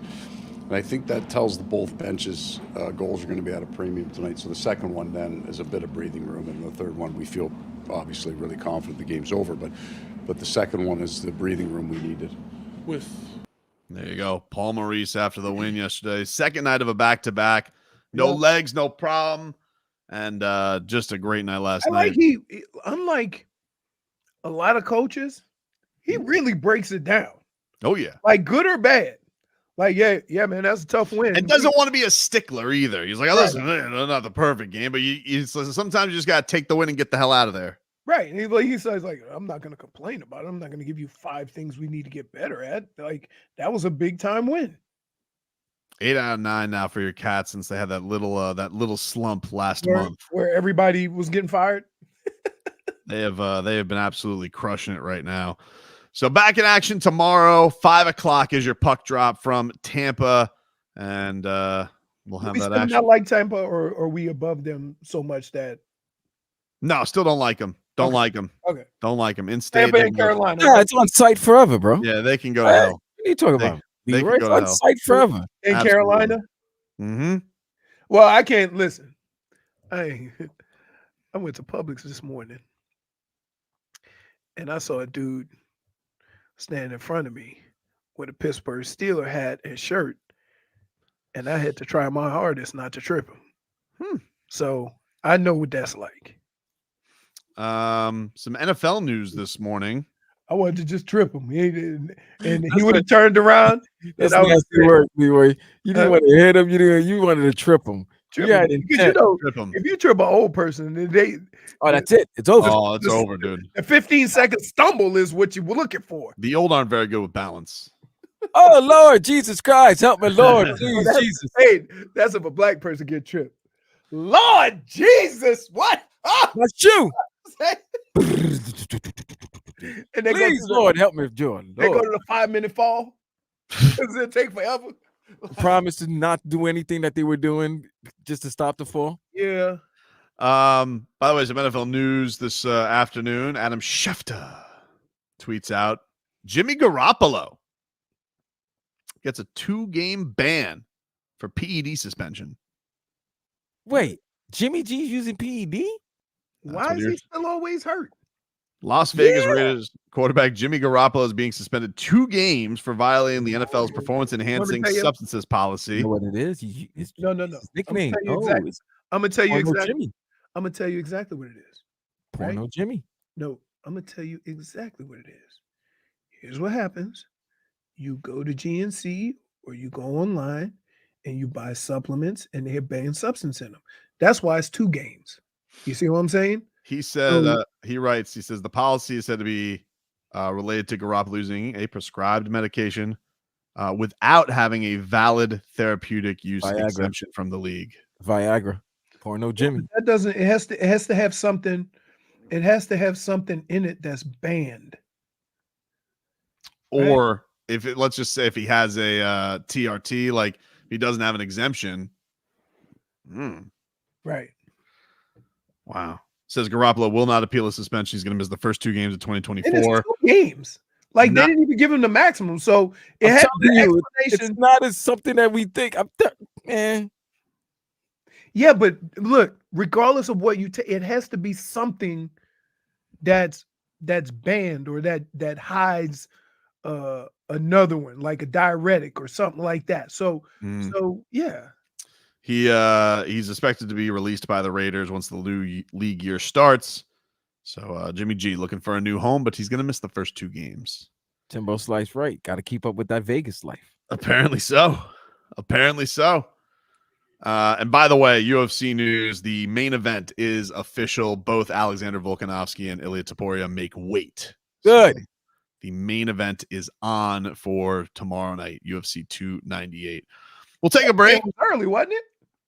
Well, what is it? It's 9:00 over there. They got to do they do them in mornings now. Remember they used to do them in the evening so you get a chance to make weight. I know. And then people started missing weight, and it's a big controversy about like which one people like better, because it felt like then for a while there was more missing weight, and a lot of fighters say, well, I don't like being dehydrated while I sleep, so they like having the whole day to make weight tomorrow, but they don't have as much time to rehydrate for the fight. You know, making weight is crazy. Yeah, I It's remember, Go on those days. Answer me this question, Toby. While we go to break. In the NBA circles, it's known that Shams and Woj got beef, right? Like they, do they have beef? Well, I mean, they try to It's outbomb Frosty. each I other. think it's Frosty.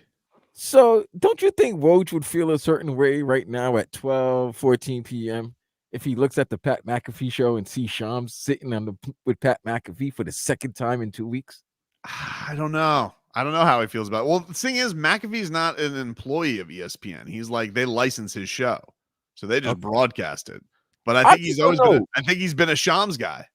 I don't know if you like the op to be on, Listen, on your side of the woods, on your property. I'm gonna tell you, dude. Shams got a little personality to him. Woj, I've had Woj on before. We've had him on. He's one of the most boring guests you can have on. He didn't say nothing.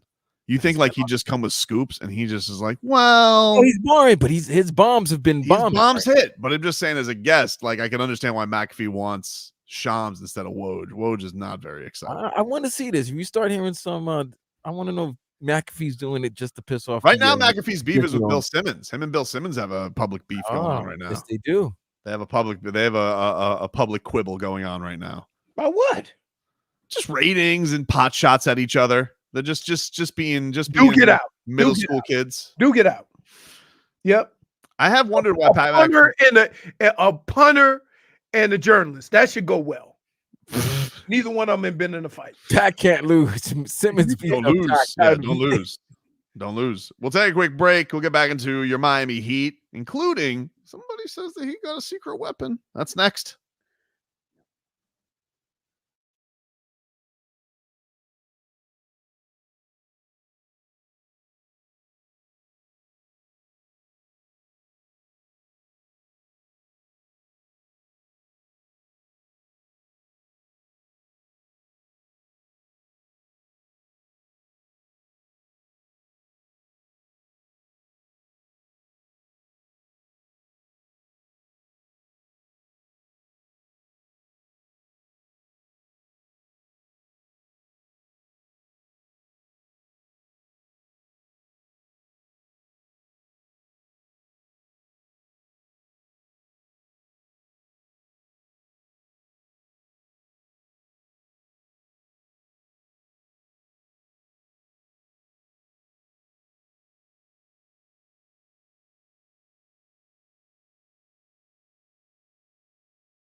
All right, welcome back. Tobin and Leroy here with you, 560 WQAM. Miami Heat finished off their pre-All-Star break with a win over the Philadelphia 76ers. Two good wins. Back Two to good back. wins. Yeah, I was happy with it. It was a little bit of a. Were you happy with it? With the win? My new favorite thing now to watch is Mhm. the Tobin channel after any South Florida news. Mhm. And the peacocking that was going on after the win versus Milwaukee and Philadelphia. Mhm. That was some good. It was good. It was Of good. course, dude. It was Listen. good. So you were very happy. The team showed guts. They lose, they lose Terry Rozier. They get the news on him. Jimmy's been away.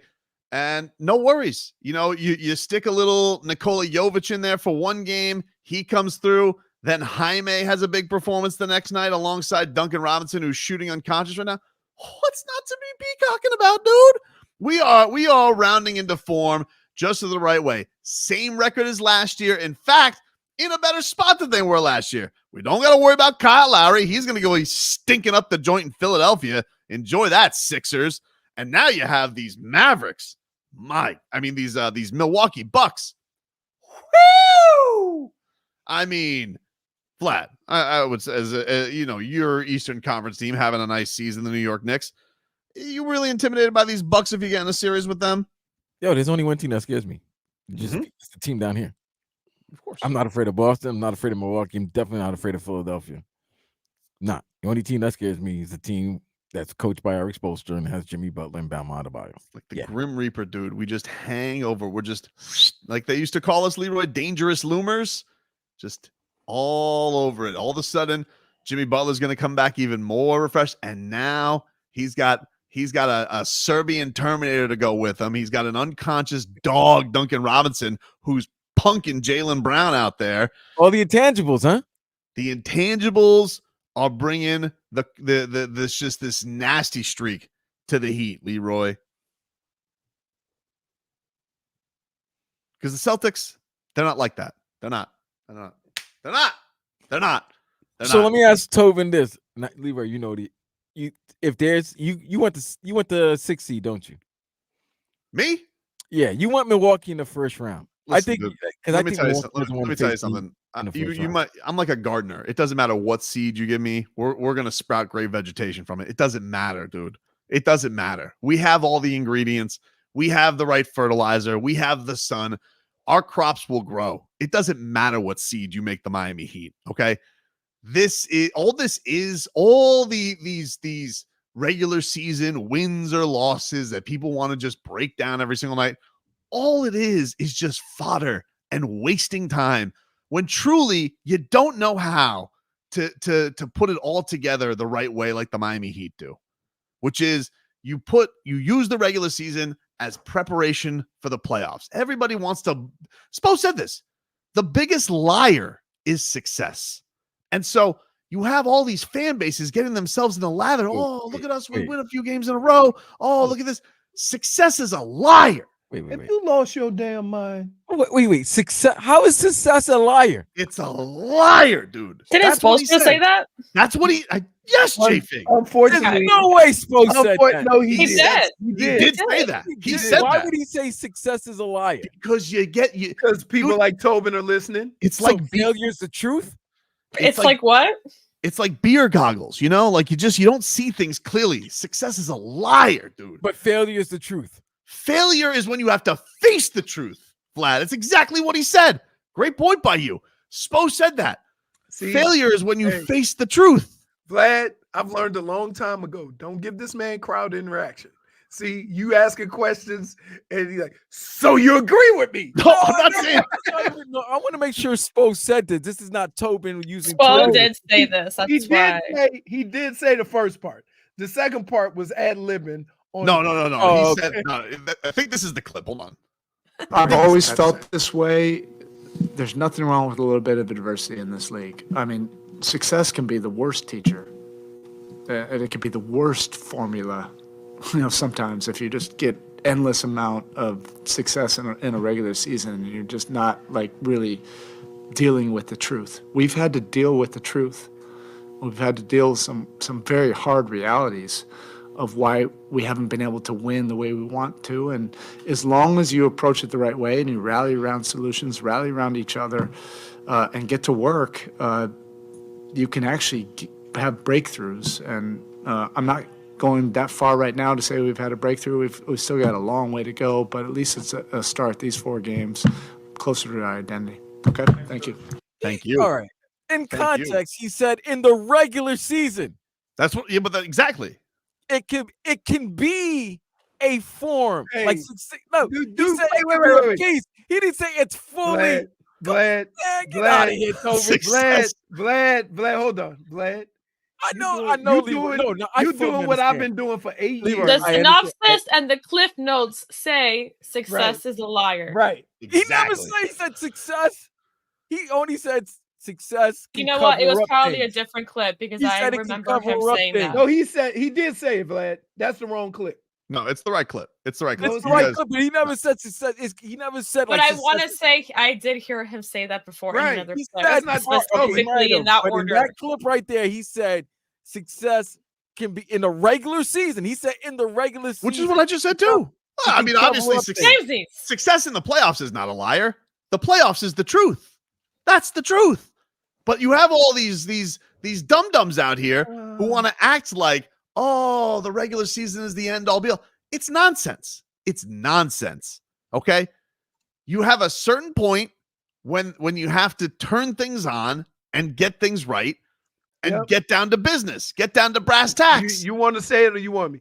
And somebody pointed out just a second ago, I don't know who it was, Tobin saying all this. It was Steven. Right after melting down and calling Spo a fat cat. I didn't melt down. That contract, I didn't melt down. Wait, did you not say? Did you not say? As soon as Spo got that contract, it just seems like, I don't know, maybe he's experienced a little fat cat syndrome. I said, yeah. What you're saying is melting down. What you're saying and what stunt Steve has put out there, not the same thing. Did I blatantly come out? Did I blatantly come out there? Thank you. You melted. I'm saying you've affected Jay Figgs, man. What do you mean? He never said anything of that in that piece. He said it could be a part, but the way you make it seem like he said that it was a full embodiment of it's the same. Success could be a failure. It's the worst. The same. No. Look, I speak Spo, okay? And let me just tell you, that's what he said, Vlad. Barely. Periodically, English kicks your ass. I'm telling you, success is a liar. You try to say you speak another language. Pipe down. In fact, you speak fluent. I'm not going too much. Only one language you speak, and the rest it's of Tobin. us are trying to learn. Fluent Tobin. Dude, you guys can sit here and you can doubt my analysis of what Erik Spoelstra is saying. It's the truth. Okay, it is what he said. If you guys want to quibble over a couple of words, by all means, do whatever you got to do that makes you comfortable. I love how the bob and weave. We all unanimously said that sucked. Terrible. The bob and weave is great, and it's going to catch on. It's going to catch on. No, it's not. It's going to catch on. No, it's not. But I never called Spo a fat cat. I just said one has to wonder. You did. No, I said when one has to wonder in a 7-game losing streak after getting a deal like that. Gato. That's what you called them. You called them a fat cat. Yes, you did. Not call him a fat cat, dude. But I did say you always have to take. You have to wonder: is he exuding fat cat like qualities with a losing streak like this? Clearly, he wasn't. You know why? Because he's a maniac. But you always have to wonder. You have to keep everybody. I can't call somebody a fat cat in one regard, Vlad, and not question that with the coach. That wouldn't be journalism. That would be unfair. Okay, and so I can't seem like a biased homer. I have to wonder when the Heat were at their lowest, is Erik Spoelstra showing fat cat like qualities, which he was not. But you have to wonder you have to ask the question. You cannot be scared asking the question. And very clearly what he said was, no, in fact, we were facing the truth. He was a truth cat, not a fat cat. And so that cat faced the truth. And now we are showing that just like Alice in Wonderland, success can be a liar. It could be a hallucination that people are seeing, like the Celtics. You're losing me, Tobin. You're throwing in way too many telling words you, J-Fig, and way too many cartoons. I'm telling you, J-Fig, these Celtics, they don't know what they're doing. Okay, All they're doing is going through La La Land. Oh, we beat the Nets by 50. Oh, we beat this team by 4. You barely beat the Heat, and you got punked by Duncan Robinson with 3 of their starters out, okay? You won basically via referee, okay? So I don't want to hear it from the Celtics. You guys are nothing but paper champs every single year. The Bucks, you guys stole Damien Lillard from us, okay? With blatant cheating. And he doesn't even want to be there. He's playing like he doesn't want to be there. You got Doc Rivers calling your team out. The New York Knicks are doing their typical New York Knicks thing, which is hyperventilating because they're good in the regular season, which, okay, cool. Jalen Brunson's amazing. OG Anunoby, fantastic. Great for you. I can't wait to see Ben Stiller cry again. I mean, I'm going to sit here and be scared of the Pacers, the Cavs, the Sixers. Come on. They're all being lied to by success. Because success is a liar. I just saw a text. It said, Tobin just keeps going until we all give in and agree with him. That's not true. And hold on. And I would respond by saying this. Y'all don't know me because I ain't never giving in. So This what? is a fight to the death. I ain't agreeing with none of that. So what do you agree with? None of it. So what do you think? So do you think the Heat, you don't think the Heat have a chance in the East? No, I didn't. Wait. Now we having a conversation. Okay. Yo, why are you moving the goalposts? Why are you moving the goalposts? What is your reason? So I just want to know. Why are you moving the goalposts? I'm just asking. Merge. I'm asking the question. Lane, Tobin. Stay I in am the staying lane. in the It lane. didn't say merge. I'm asking the question. It's like you going home. You going home and saying to your wife, "That shirt is kind of snug." Oh, now you saying I'm fat? No. I'm asking you. What do you quibble with then? No, what? Well, what do you have a problem with what I'm saying then? Just take everything you said, okay, and say all of it. Why? Well, okay. So you're worried about the Heat in the East? No, I didn't. Okay, so we agree. I don't know. Wait, what we were talking about has nothing to do with the question you asked me. It doesn't? No, it doesn't. Oh, okay, dude. Okay. You just pulled the McDaniels, and we honestly don't even remember the question anymore. That's why I told you. Why do you think? You know what? It makes sense now. It absolutely makes sense. All the times you've been taking pictures of Mike McDaniel, it's because you've been studying him so you can utilize his maneuvers on the show. Because the question was not about does the Heat have a chance in the Eastern Conference? No, that wasn't a question. What was the question? The question was about Erik Spoelstra and how you called him a fat cat. That wasn't the question. In fact, the first thing we brought up with Erik Spoelstra was him saying that success is a liar. Oh, wait. Now, mysteriously, when you throw his stuff back at him, that wasn't the first point, bro. I set him up because the question wasn't the question. Second point for him to make up the first point. That question wasn't the question. I set all of you this, up. all of this. Yes, because you went. If you set me up like Reniel Pinto, you set up a meatball, which I hit over the fence. So, look how you did it. If it was about Erik Spoelstra, mm-hmm. right? It wasn't. Then why in the hell are you all of a sudden asking me, am I afraid of the Heat in the East? That was the whole point of it. No, why do you think See, this is the problem. Oh my God. I gotta say, one of the things that's tough with you is, and I don't know what it is. Maybe I do exhaust you, but Leroy.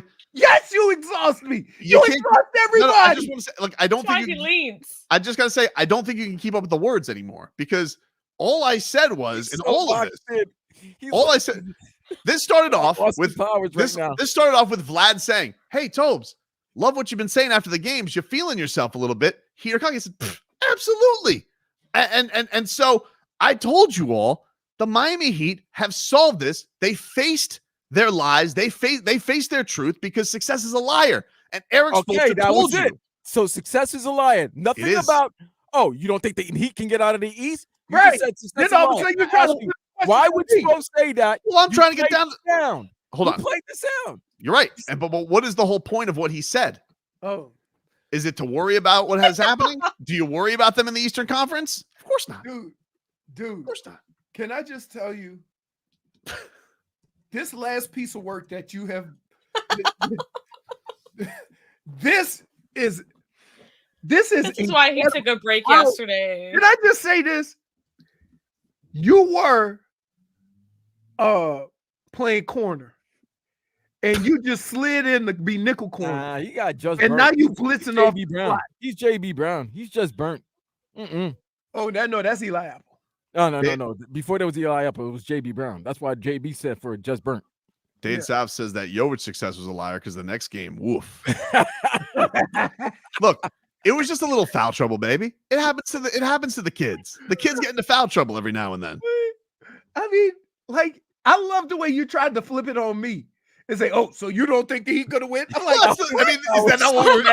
I mean, ultimately, that had nothing to do with what we were talking about. So you do think you tried to get the stink? You tried to get the stink. I don't have any stink. Yes, you are. I don't have any stink. Yes, you are.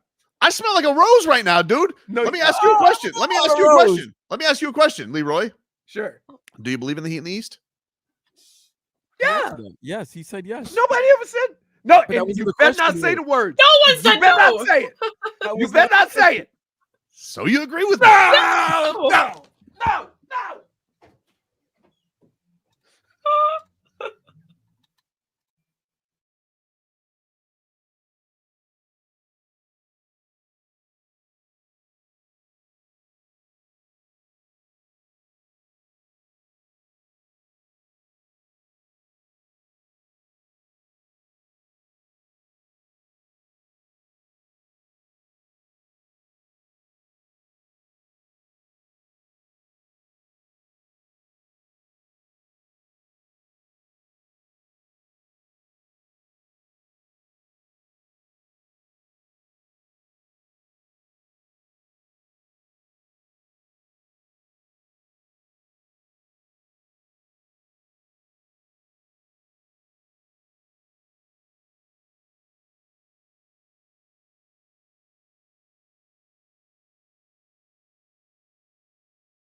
Welcome back, everybody. Tobin and Leroy here with you. 560 WQAM. Take you up until 2 here on the program. Vlad, you have a mixed bag music. We got to get to a mixed bag here. I want to get to some more of this Anthony Weaver stuff. Typically, we got the Leroy. Are you okay? You walked away. I mean, I don't mean to upset you. You know, you and I, our relationship goes back a long ways. I don't want to upset you. You know. Why are you hiding? Is a lie. No, that's not true. What do you mean? You go out of your way. Because you knew, we all knew, we familiar with your work, exactly what that last line was going to be. We knew. I wanted to just. I knew. No. I knew. And you know damn well it wasn't true. So I had to exclude myself from your little games. I just, you know, I didn't even want to talk about that starting the segment. You know, I wanted to talk about Nikola Jovic a little bit and little sweetener and no, you didn't. I did. Then you went off into you basically went off on a Mike McDaniel. That's what we call that. I don't think so. And then you finished it off by asking me a question that wasn't even in the conversation. What do you mean? It's all revolving around the same thing. It's all revolving. No, so you don't have any faith in the East? That's not what we were talking about. It wasn't. And all of a sudden you try to put it on me like I'm the one that said something outlandish. No, it's you. It is you. It's always you. Huh. It's always. Let's get to a mixed bag here, which is brought to us by Broward Health. Well into your future. I might need Broward Health after this if Leroy keeps it up. Leroy might need Broward Health. I need Broward Health. What do you mean? It's not you. You just go on like I didn't do anything wrong. Let's go. Meanwhile, everybody's looking at you like, what? I don't think people look at me like that. Yo, oh my goodness. Are you kidding me? I'm looking at you like that right now. Sorry to interrupt. I got an update from Frog Boy. He's posted up at the Whole Food right now. Oh, that's cute. How about that? Yeah. Does he have a tent? He does have a tent. What does he have the Whole Foods for? What, was there something I missed from yesterday? He got kicked out. If you read under my my name and Twitter handle, you would understand. Yeah. How about that? Well, how about that? Yep. Anyway, let's get to this. So Anthony Weaver, we call him the Bob and Weave defense. He talked yesterday. Don't. That's stupid. Well, he spoke yesterday about the players he's excited about. This is what he had to say on that. I love coaching good players, and obviously he is one of them. So have a tremendous amount of respect for him. Know that he's positioned himself, obviously, for a huge payday. And as an ex-player, I completely understand the business of the league. So love Christian, right? Would love to have him. But, man, we'll see. Listen, have a talk with somebody. You have to, Anthony Weaver. Don't lose Christian Wilkins. They have here's Don't what you have lose to. If you're the Miami Dolphins, here's what you have to avoid. Okay? You have almost backed yourself into a corner by having 2 or 3 of your star guys wait a year, and then it cost you so much more money, right? So you got to be careful because one of your young players is going to get away because you're trying to be very patient with your homegrown guys. And the way it normally goes is you take care of your homegrown guys, you drafted guys first, and they haven't done that. So now they're making their drafted guys wait, and the money just keeps going up because guess what? It's going to cost cost you to get Christian Wilkins, it's going to cost you a little bit more. If you wait on Tua, it's going to cost you a little bit more to get Tua. You can't keep doing this with your young players. At some point, you got to pay somebody and save a couple of million. Shmita says Patriots have 70 million cap space. Bye Wilkins. Listen, that would crush me if he goes back home to New England. And who would you blame it on? Chris Greer. Right. Because here's, as a player, as a homegrown player, so say you drafted me, you brought me in, right? You wouldn't give me a contract, but I've seen you pay 3 or 4 guys big money from other teams. So just out of spite, just out of petty, you might go and take somebody else's money because you thinking it should have been me. Man, you think he'd leave us for spite? Even if the money was the same? Man, money is a different animal, right? For the same reasons why they choose not to give it to you is the same reason why you could go choose to take it somewhere else, right? You can't break up him and Zach Sealer. It's salt and pepper, baby. Okay, but again, look at it from a player's point. Look at it from Christian Wilkins' point. He's been a stand-up dude. He's been a company man, right? And basically got ran over because they say, no, we're not going to take care of you. Now, are they going to come to him and say, now you know what they're going to do? They're going to come to him and try to offer him the money that he asked for last year. No, you can't do that. But I'm telling you. You can't do that. You can't do that. I'm telling you. You like at some, so you need to, here's what you need to start seeing. You need to start seeing the Dolphins take care of their own guys. Take care of the core guys that you brought in and you want to lead this franchise into the next 5 or 6 years.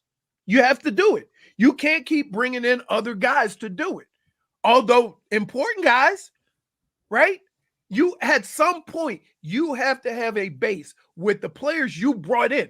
And it's amazing to me because if you're the GM, don't you want your core to be the guys you brought in? I mean, I'm sure the money's good for defense coordinator, but don't you think as Anthony Weaver was, a defensive line guy, don't you think like first question in the interview after how are you is, are you bringing Christian Wilkins back? No, I don't think so. Because one of the most important things that he talked about was working with Mike McDaniel, right? And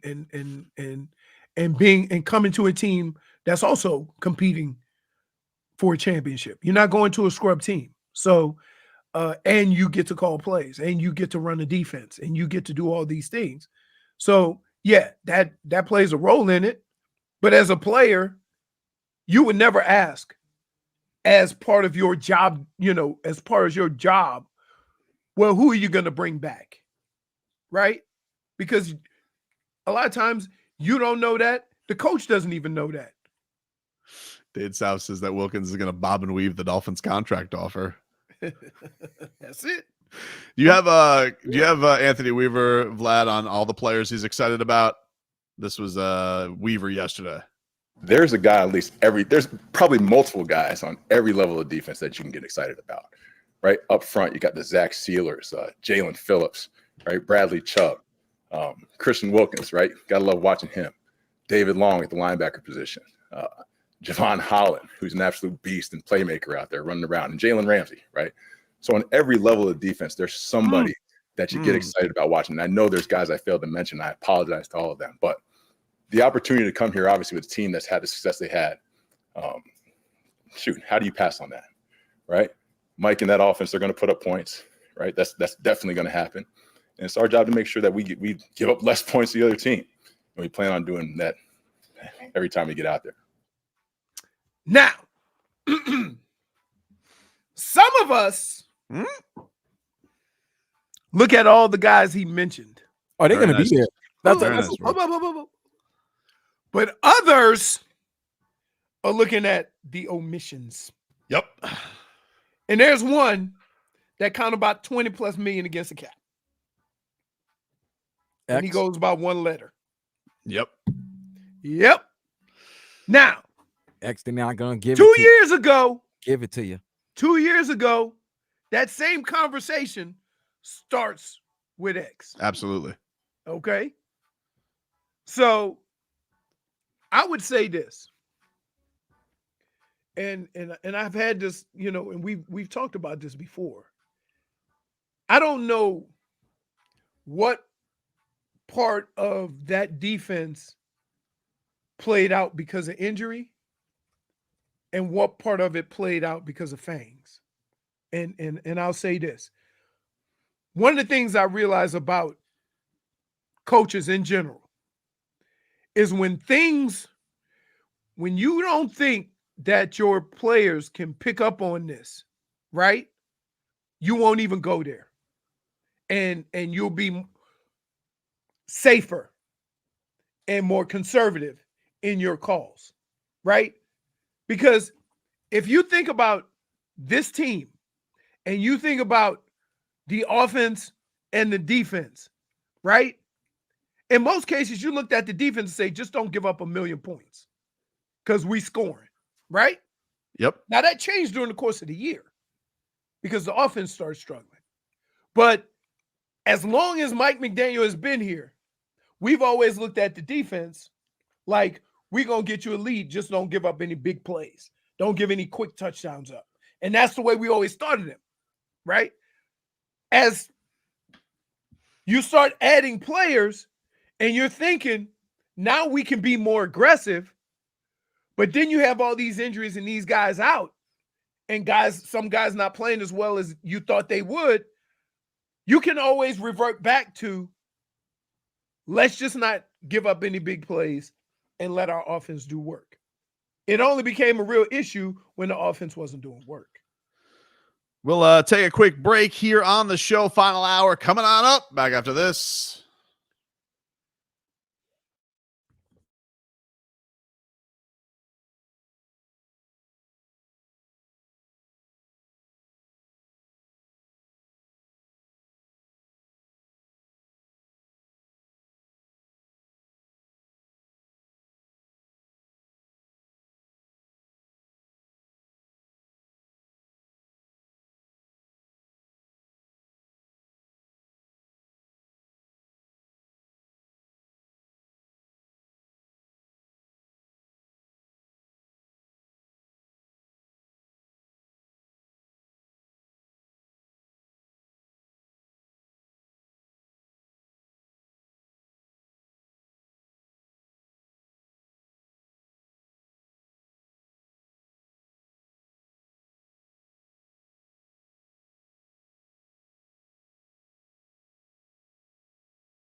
All right, welcome back, everybody. Tobin Leroy here with you, 560 WQAM. Take up until 2 here on the program. All-Star weekend here in the NBA. Leroy, he's going to Vegas weekend. Check that on out. Panthers, they are red hot. Let's get to it here in our headlines, brought to us by the new Palmetto Ford Truck Supercenter. Why buy your truck at a car store? Palmetto Ford. We know trucks. The Panthers win last night 4-0. Anthony Stolarz with a 45 save shutout. They have the Tampa Bay out of Lightning curiosity, tomorrow. What's the number that once you get over that, you having yourself a day? 30? Yeah, 30's a real solid start. If you start scratching the 40s, that's a monster. Okay. That's a beast, you know? But 45. Phew. And especially 45 shots with a shutout. Yep. So very impressive night. Panthers are rolling. They hopefully can take out the Lightning tomorrow. They've been killing it so far. Leroy, can we get a weather update from the Demesman and Dover law firm? YourAccentAttorneys.com. Free consultations 24/7. Call them at 866-954-MORE. All right. So the breeze is probably like 10, 15 miles an hour. I'm trying to get a little look-see at the clouds. It is. You got some clouds and sun. I would say it's leaning a little more closer to cloudy. We got some weather coming in Sunday. Y'all do. I'll be out of here. It's probably right around 75, 80 degrees. And I'm trying to look at the direction of the winds. Give me a second. Looks like it's coming out of the southwest. Yep. Southwest winds. Look at him. He's a golfer, dude. How do you do, Vlad? 80 degrees. Wow. 12 wind gusts are up to 12 miles per hour. Cloudy conditions will continue for the rest of the day. What's the wind direction? The wind direction is I'm looking at my little clouds. They're going away. it looks like it's going southwest. There you go. No, it's coming out of the southwest. Yeah, it's coming out of the southwest. Yeah. That's what I say. I can look at my clouds. See, here's what you have to understand. In my house, this way is east. Right? Where I'm sitting. The front of my house faces east. It may be off a little bit. That's why sometimes it's hard for me to get direct east or direct. So when I look out of my window, I can see which way the clouds are going. The clouds are going this way. That's southwest. If this is east, coming out of the southwest, baby. It's science, man. That's science. I'm going to tell you. Fonz goes, man, it's windy as hell the other day. And so I said, let me show you something. I went outside. I said, give me a ruler and put your shoes on.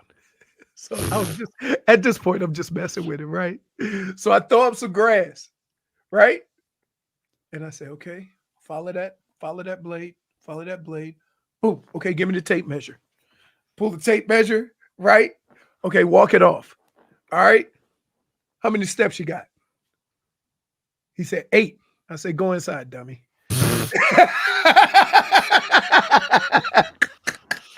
Oh, man. You wait. No, wait. Everybody got That's that. messed up. Everybody got that uncle, right? Or that friend that think they're expert on something and they drag you through all this ordeal to be wrong, right?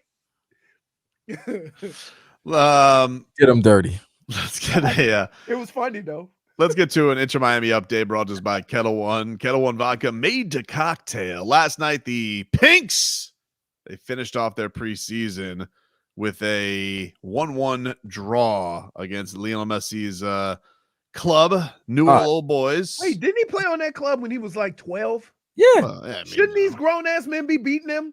Well, I don't know what to tell you, dude. Like it's preseason. You're not going. He didn't play the whole game, but They haven't won one. Did they win any preseason friendlies? Does anybody care? I think they won No. one.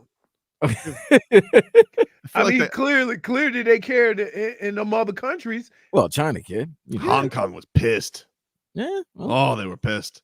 But the good news is Tata. He says that Lionel Messi is fully recovered from his groin injury, and he's fully ready for the season opener, which is 5 days away when they take on Real Salt Lake. Maybe he went to China for the Hong Kong acupuncture. And that's maybe, dude.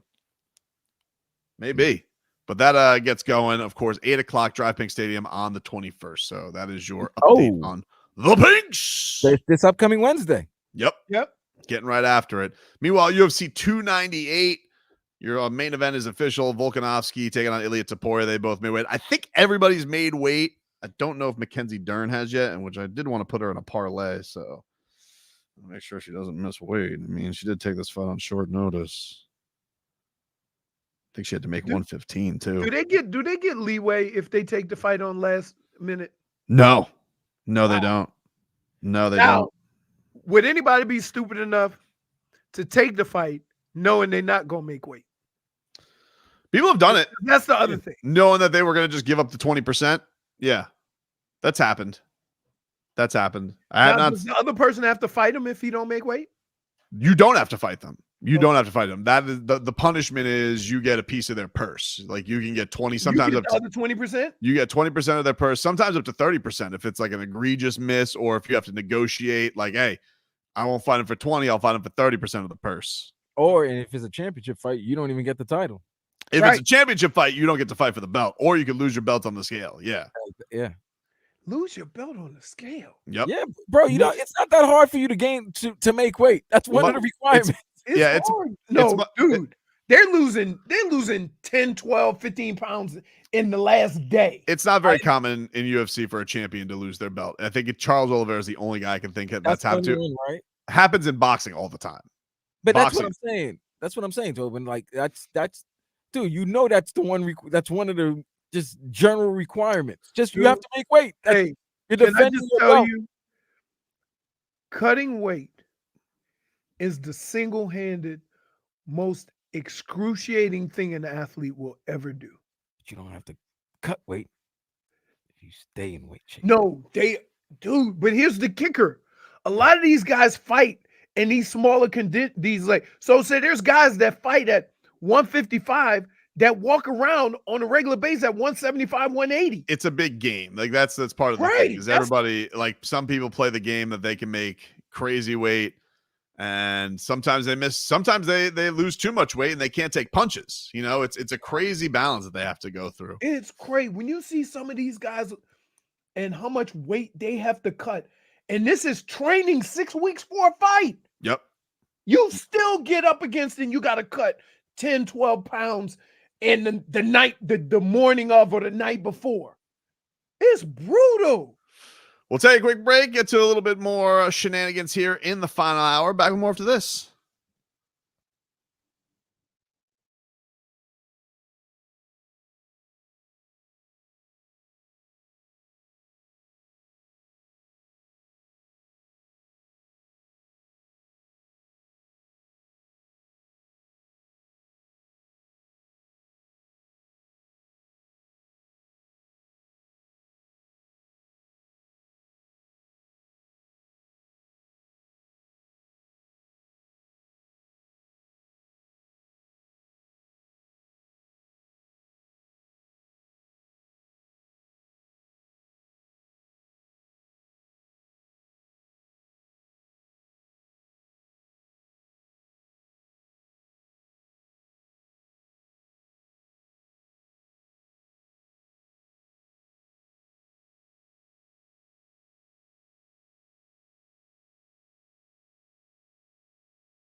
All right, welcome back. Tobin and Leroy here with you. Gets a little heat talk we here. got a female prince out there right now. Her. Yeah. Came up. She was a prodigy too. She was a distraction so Usher could go put on his roller skates. I tell you what, he put on a show, whether you like the music or not. I thought it was a great show. I mean, dude. It's not whether he liked the music or not. It's whether he knew the music or not. I did. I didn't realize so many hits. Didn't hear Run It, so many hits. No. That might be, you know what? That segment right there, when you tried to sing Run It. Mm-hmm. And the last segment where I had to get up and leave because of your black belt in verbal jiu-jitsu. And that's usually how you try to get out of it. That was the last straw. After we cornered your ass, right? And you kept for 15 minutes stumbling, rumbling, stumbling, trying to get out of it. Your final words are, so you agree with me. And I knew it was coming. We all knew. Vlad might have not been familiar, but Jennifer knew.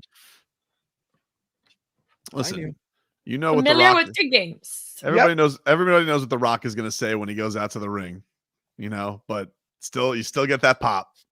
No. Tonight. You've compared yourself to The Rock. -1. Nobody wants to smell what you're cooking, though. Right. Tonight's the Rising Stars game on TNT. So Jaime Jaquez is on Team Pau. Pau Gasol is his coach. Wow. Yep, he's the honorary coach. So that will he is on the team though.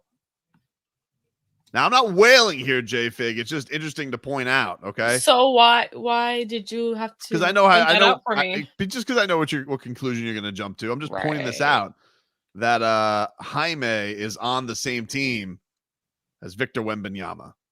Who was praising Heat culture up and down the other day. Just food for thought. Just keep it on. Keep an eye on that. Jaime is 6'6". Yeah. And he's playing with a guy that's almost a foot taller than him. Sure is. That's frightening. I'm telling you, when I went to the Spurs game, there was a few times when Wembanyama ran down the court and I thought his legs were going to give out. It's a couple of it's a mini 4-game tournament and they have to hit a target score. So that's how it's going to work tonight with a bunch of sophomores, G Leaguers. What was it, like 10? Race to 10? You're asking a lot of rules, Leroy. I'll learn them tonight. You know what I like? What they've done in all of these All-Star weekends? They've tried to do stuff specific to their sport while keeping competition going the whole time. Right. Right? Like just playing in a game is cool and you get to see the young stars, but how about a round robin with a target score and then a champ? Right? You're there for a minute.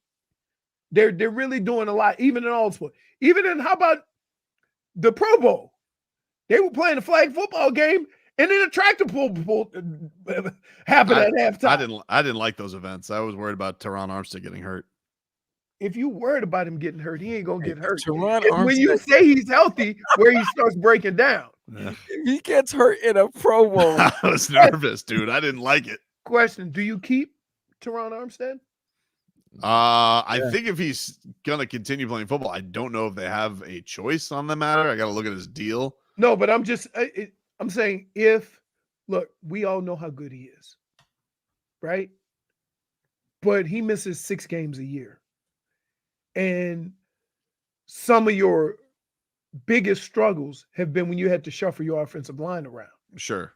So if you could get somebody who's not as good, but going to play 16, 17 games, is that not better? Even though the player's not better? It looks like unless he retires, Leroy, which he has mentioned, they don't really have an out on his deal until next year. Okay. All right. So now we talk about money. Because normally you would say, whatever, do what you got to do, make it work. right? That's what you would say. Yeah, but that's not like I do that in times where I think it's like I don't think they're going to get rid of him. I think they'd like to have a Teron Armstead. I get you. He's going to miss the games, but I don't think he's going anywhere because I don't think they have a ton of replacements. They already got to probably figure out if they're going to be able to keep Robert Hunt because they got to pay him. Got to figure out what you got to do with Connor Williams because he's coming off an ACL and he's a free agent. So I just don't. I think if they just have the idea that hey, Teron Armstead is coming back, they're just going to stick with that. Tomorrow night is the dunk contest. Here's Jaime Jaquez on the dunk contest and the process going into it. At what point did you consider doing the dunk contest? What was the process of like thinking about it and getting the invite and just decided to go for it? I think it was a pretty easy process. They said, "Hey, you want to do the dunk contest?" And I said, "Hell yeah!" So it's that easy. Great answer. Right to the point. Here's what the process was. Wait, it's pretty simple. Don't they try to make things way more complicated? Like he wanted a backstory of I had an uncle who did it when I was in high school or something like that, right? I mean, the reporters are dumb. Right. Dude, what was the process? What was the process? And I love the way he just broke it down. Here's the process. You considered doing the dunk contest. What was the process of like thinking about it and getting the invite and just he's already like idiot. I think it was a pretty easy process. They said, "Hey, you want to do the dunk contest?" And I said, "Hell yeah!" So it's that easy. Yo, his whole answer was he was so bothered by that question. He was really bothered by it. Didn't make any eye contact. You knew. You know when you're bothered by an answer, by a question, you don't even look at the reporter. No. Yeah, there was no eye contact. You know why? Because he was looking to answer his fake phone. Tell you what, fake phone might be a good dunk. Dunk while you're on the phone. No. You got to do Kyler Ren. Oh, that dude, you nailed that with that. Like if he goes lights out and then the lightsabers come out, that's gonna go like viral on all platforms. That's the way he's got to go. He's got to go. That's definitely got to be the way he goes. He's got at some point it got to get dark and the lightsaber has to come out. I tell you, man. Listen, If he does a dunk with a Darth Vader mask on, that'd be something. This hard. No, he got to do with the busted the Kyler Ren one. Yeah, you can't do the OG. That thing got destroyed. Yeah, no, he's like that would the Star Wars crossover that would go nuts. And plus, he's already done. Like he knows that this is a thing. Like he walked into the stadium one time with the lightsaber for Star Wars night. Everybody would love it. They're like, wow. Man, when Fonz was little, remember when the lightsabers first came out, right? The real good ones cost like $100+ Mm-hmm. I was like, Fonz. What if he has a cameo? What if he has a cameo and he dunks over Adam Driver? Adam Driver's tall as hell. I know. It's impressive dunk.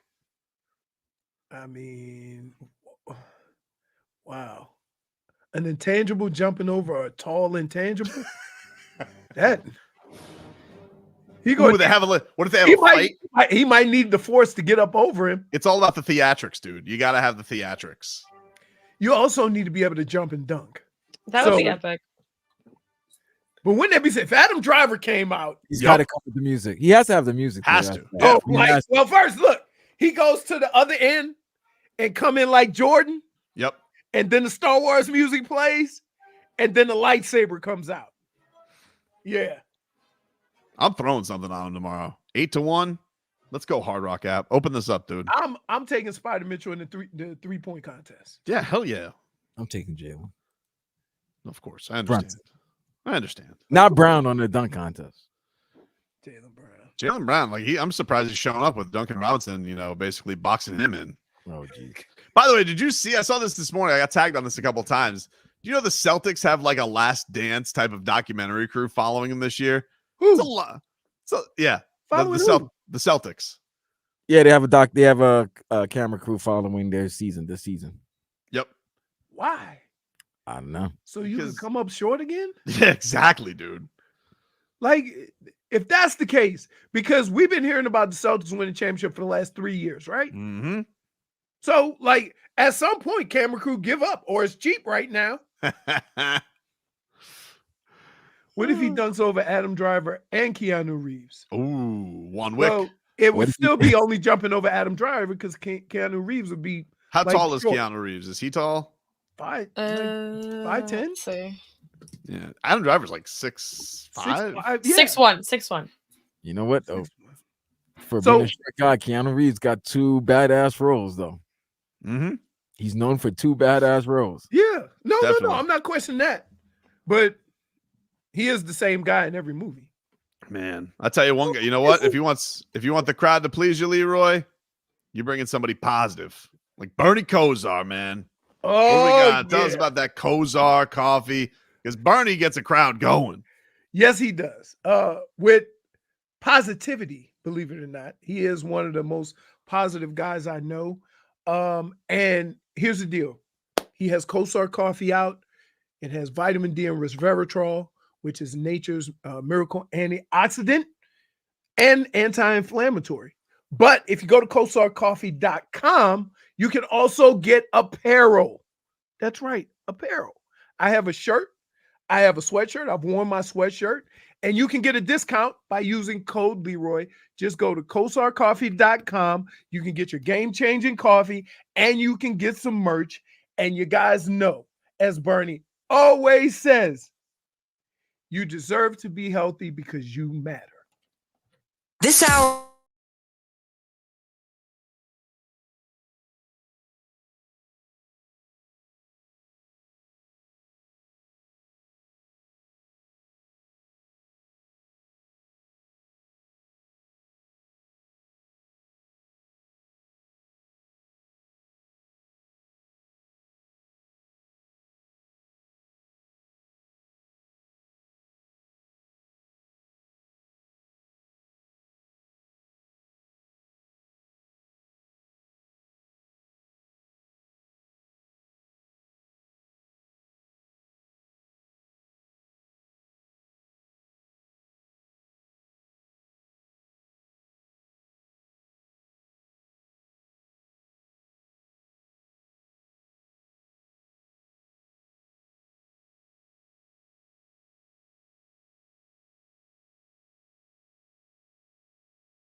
You're dead to me.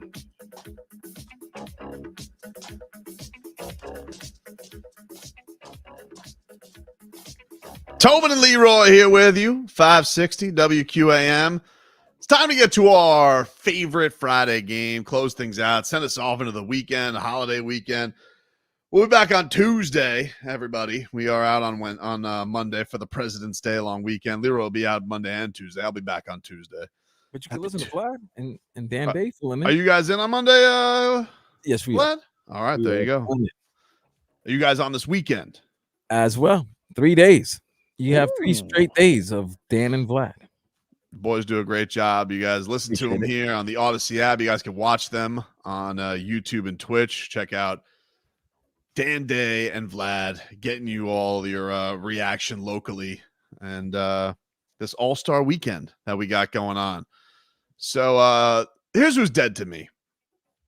And I've never liked this guy, all right? But once again, had to have this thrown in my face. You know, everybody's like, oh, what do you think about this move? What do you think about this move? And I'm sick of it because every year it's the same thing with this person. Every single year.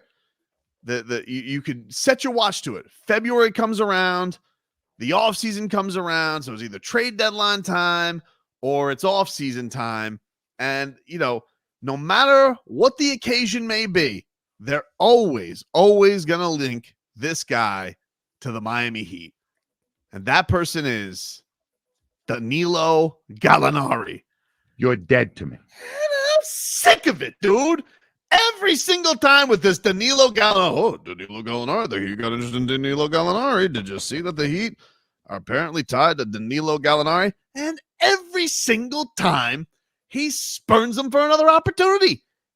Enough of Danilo Gallinari. Didn't like Danilo Gallinari when he came into the league. The only good thing Danilo Gallinari has ever done is make Dwayne Wade bleed, and then Dwayne Wade went and eviscerated the New York Knicks. One of the best individual performances I've ever been to in person. But every single time, Danilo Gallinari. I'm sick of it. Guess what, Danilo? Enjoy the Milwaukee Bucks, dude. That team seems like they're working real harmonious with one another. Never wanted you on the Miami Heat anyway. Glad you're not going to be on the Miami Heat. You can get eliminated by the Miami Heat another time. But I don't want to hear about this guy tied to the Miami Heat ever again. I'm sick of him. He's dead to me. You're dead to me. You carry around a level of petty that I'm very unfamiliar with. Like, you want them, you don't, you're dead to me, good luck, good riddance. I can't. It's exhausting. It's exhausting. Hey, being petty's tiring, man. It's a tiring chore. Yeah, it's a life choice that I'm not ready for. Right? So my petty cardio is that of a marathon runner. Yep. Here's who's dead to me. So I got a phone call, and for reasons I can't explain, this person was asking me about tax relief. And I replied, but I don't owe any taxes, and I haven't done my taxes yet. And she keep going, well, your number came up. I'm like, but I'm telling you that that's not the case. And so I'm going to throw y'all in a group. The tax people, the student loan people, the solar panel people, right? Who say, is your electric bill over $100, right? All these people call in my house. Oh, so you hate the annoying afternoon calls. They come all day. They called me yesterday at 8:30 in the morning, right? To tell me what I need, and I say I don't need it. And Tobin, you can just ignore that because petty, you know what petty is. So he's KOP, man. It don't even bother him. But it's driving, like, dude, y'all think y'all seen me mad? When these people called my house, I'm a level of angry that I'm not familiar with because they're so dead to me. Because I'm tired. First of all, don't call my house if you can't call me with a person. The old computer generated. Hi, 1 second. Don't call my house if you call my house, wasting my time, and then put me on hold while you get to somebody. And they'll be so pleasant. Right. So all these people are dead to me. I don't care. And let me tell you something. I am as angry and as mean and swear as much as I possibly can when they get on the phone and I say no thank you and they keep going, right? And I realize they're just doing their job. I don't give a damn. Find another job. You're dead to me. So you Ain't more even calling from America. that's the other problem. That's the other one. I'm happy you said it because I was about to say no, because they go, hello, my name is Joe. No, it ain't. Your name ain't Joe. it's Habib. Your name is not Joe. It would be funny though. Like, what if Habib's second career was being a telemarketer and you were told him off and you didn't know that he was Smish Machine? First of all, he'd be in another country, right? I asked one guy one time, who are you talking to? The owner of the house. Who? Boxed in. Don't I even just know my really damn don't name. understand why you pick up those phone calls. It was interesting yesterday. I actually genuinely got a wrong number call. I was like, hello? And you could tell because the old still use phones. And then this guy's like, is Vincent there? Well, they're calling you Vincent. You know they're old. I was like, what? I said, no, sir. I think you have to. He goes, what? I'm like, I don't think Vincent's. He goes, I must have dialed the wrong number. I'm like, oh, sweet old man. Hopefully Vincent answered his call and he fixed the number. J-Fig, who's dead to you? Besides birds. Besides birds, I'm going to go ahead and say only Dade is dead to me. Wow. You're going after an Instagram powerhouse. Yep. Wow. Why? Swing big, J-Fig. That's what I always say. You want to know why? Why? I do want to know why. Because 2 days ago was Valentine's Day, and they decided to put this very thirsty post up, including our Miami Heat. Very uncomfortable, by the way. It was very weird. And then they proceeded to put someone that I am not okay with seeing, especially on Valentine's Day, which, give it 1 second. Yeah, hold on. This is Kyle Lowry. It's very bright, J-Fig. I can't really see your video. Sorry. No. All But you'll right. see exactly. There you go. There you go. Gabe Vincent? Gabe Vincent. Hey, yo. Hey, somebody tell Oli and Dade to update their highlights. Guy's been gone all year. Oh. And how Gabe Vincent hasn't played basketball this year. Nah, he hasn't. All So right. aside from being completely inaccurate, I ain't gonna lie to you. they That's have some to go ahead and put. very questionable pictures. There's a lot of questionable stuff in this post. It was very weird. They have the picture. And then they just had to go ahead and throw it out there. Has Jimmy been fined for what? Yeah. The hip thrust. Yep. He did. He did get hit. Yeah. Which was kind of garbage. Like, he didn't know the camera was on him. Ridiculous. You gotta know. For the radio audience who didn't see the video, I apologize. But if you go on Instagram, only It's just 2 very- days ago, there is a very thirsty Valentine's Day post. Very pause-worthy pictures of the Miami Very Heat. pause-worthy. Hey, yo. Pause up. No. no pause off on that. No. Vlad, what do you got, man? NBA officials. You're dead to me. Oh. My boy Jalen Brunson Oh, in a that was game against terrible. the Houston Rockets. They're not foul. One of the Holiday brothers. They got so many of them.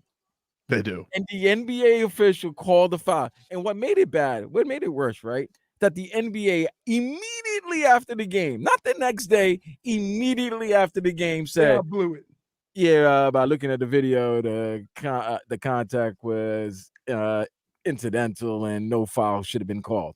On a game that was tied and you called a 3-shot foul. It was brutal.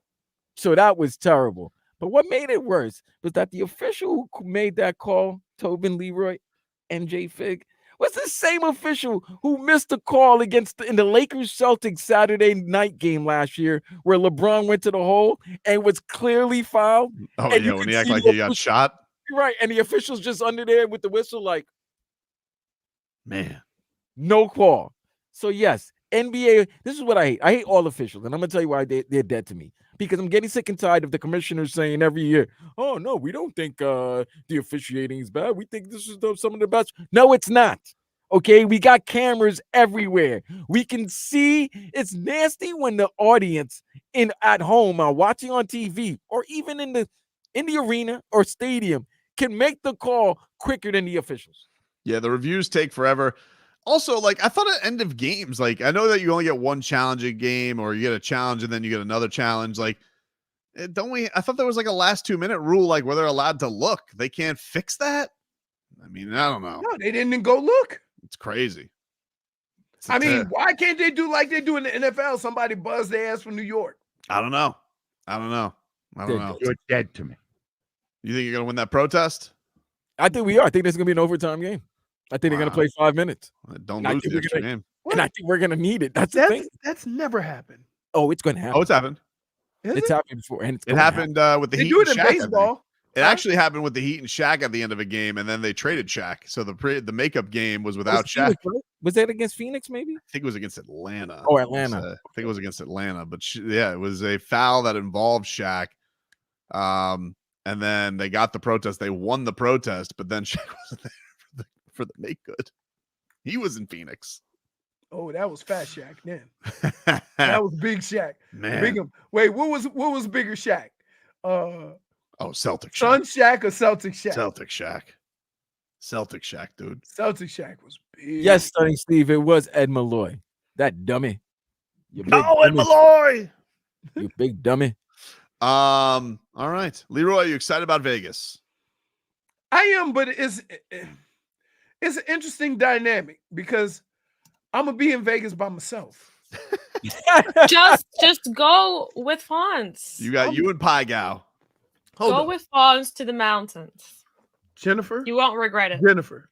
Make sure to take hiking shoes. You've known me long enough. Intangibles don't like mountains. I'm not going to Vegas to walk in some mountains. Not trying to hike, dude. Yeah. Not trying to hike. I'm not trying. I tried to get, and then, so I was like, you know what? I want to do something with him. You know, we going to eat and we going to Herbs and Rye, right? We're going to do some stuff. And I said, you know what? I'm going to go get movie tickets to the Sphere because they have a movie theater in there. That's pretty cool. I think that's very cool. You should do that. Guess what he said? Nah, but he's the movie guy. Convince him over there. Convince him over there. No, but like I think to him, here's the deal. Why go to Vegas to go He see don't want to sit nowhere for 2.5 hours. in Vegas? In Vegas. I saw him sit there in the Super Bowl. Huh? You saw him sit there in the Super Bowl. No, that's different. No, but here's the other thing, Vlad. But you're gonna walk around in some random mountains? No. Well, he's got his. Well, remember the most important item he's Remember, bringing he's also is the camera. the tripod and the camera. Right. So it's all about the looks. It's all about the visual. business over there. And he's renting a Tesla. See, Crowder the goat knows I don't what get to do. You and your son should go to Spearmint Rhino or Crazy Horse. Yeah, but it ain't like can I just say this? I mean, you're not going to see the type of flavor that you would like. Strip clubs in Vegas are raggedy. They're not good. They're Never raggedy. been. They're raggedy. They're Even not Floyd bad. Mayweather's? Yes, even worse. Even worse. That was because they can't, because you can't, they don't do like in Florida. No, they ain't all they in swimsuits. And then I remember seeing I don't even know if Floyd Mayweather still has that place, but I remember seeing it when we went there the first time we went to Herbs and Rye. I was like, oh look, it's Floyd Mayweather's place. Yeah. How about that? Yeah. All right, everybody. Have a great time, Leroy. Safe travels. Yep. Again, listen to Vlad and Dan Day this weekend. Yes, and then sir. they'll be in for us on Monday. We'll all be back. I'll be back on Tuesday. We'll all be back together on Wednesday. But everybody have a fantastic, fantastic weekend. Go Jaime Jaquez. Go Bam Adebayo. Go Panthers. Go Canes. And Marlins at spring training. Nobody get hurt. All right? We already lost Saints. We'll talk to you guys next week. Did I just say this? You were playing corner and you just slid in to be nickel Nah, plate. he got just burnt. And now He's you flipping JB off Brown. the fly. He's JB Brown. He's just burnt. Oh, that's Eli Apple. No. Before there was Eli Apple, it was JB Brown. That's why JB said for just burnt. Dane South says that Jovic's success was a liar because the next game, woo.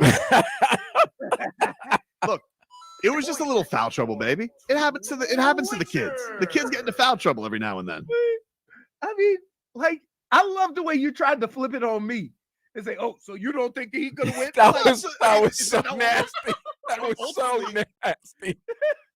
That had nothing to do with what we were talking about. So you do think But they you got? tried to get the stink. You tried to get the stink. I don't out of have you. any stink. Yes, you are. I don't have any Yes, stink. you are. I smell like a rose right now, dude. I don't know about a rose. Let me ask you a question, Leroy. Sure. Do you believe in the Heat in the East? He answered that. Yes, he said yes. Nobody ever said. But that wasn't the question You better there. not say the words. No one You said better no. not say it. That was not You the better question. not say it. So you agree with me? No.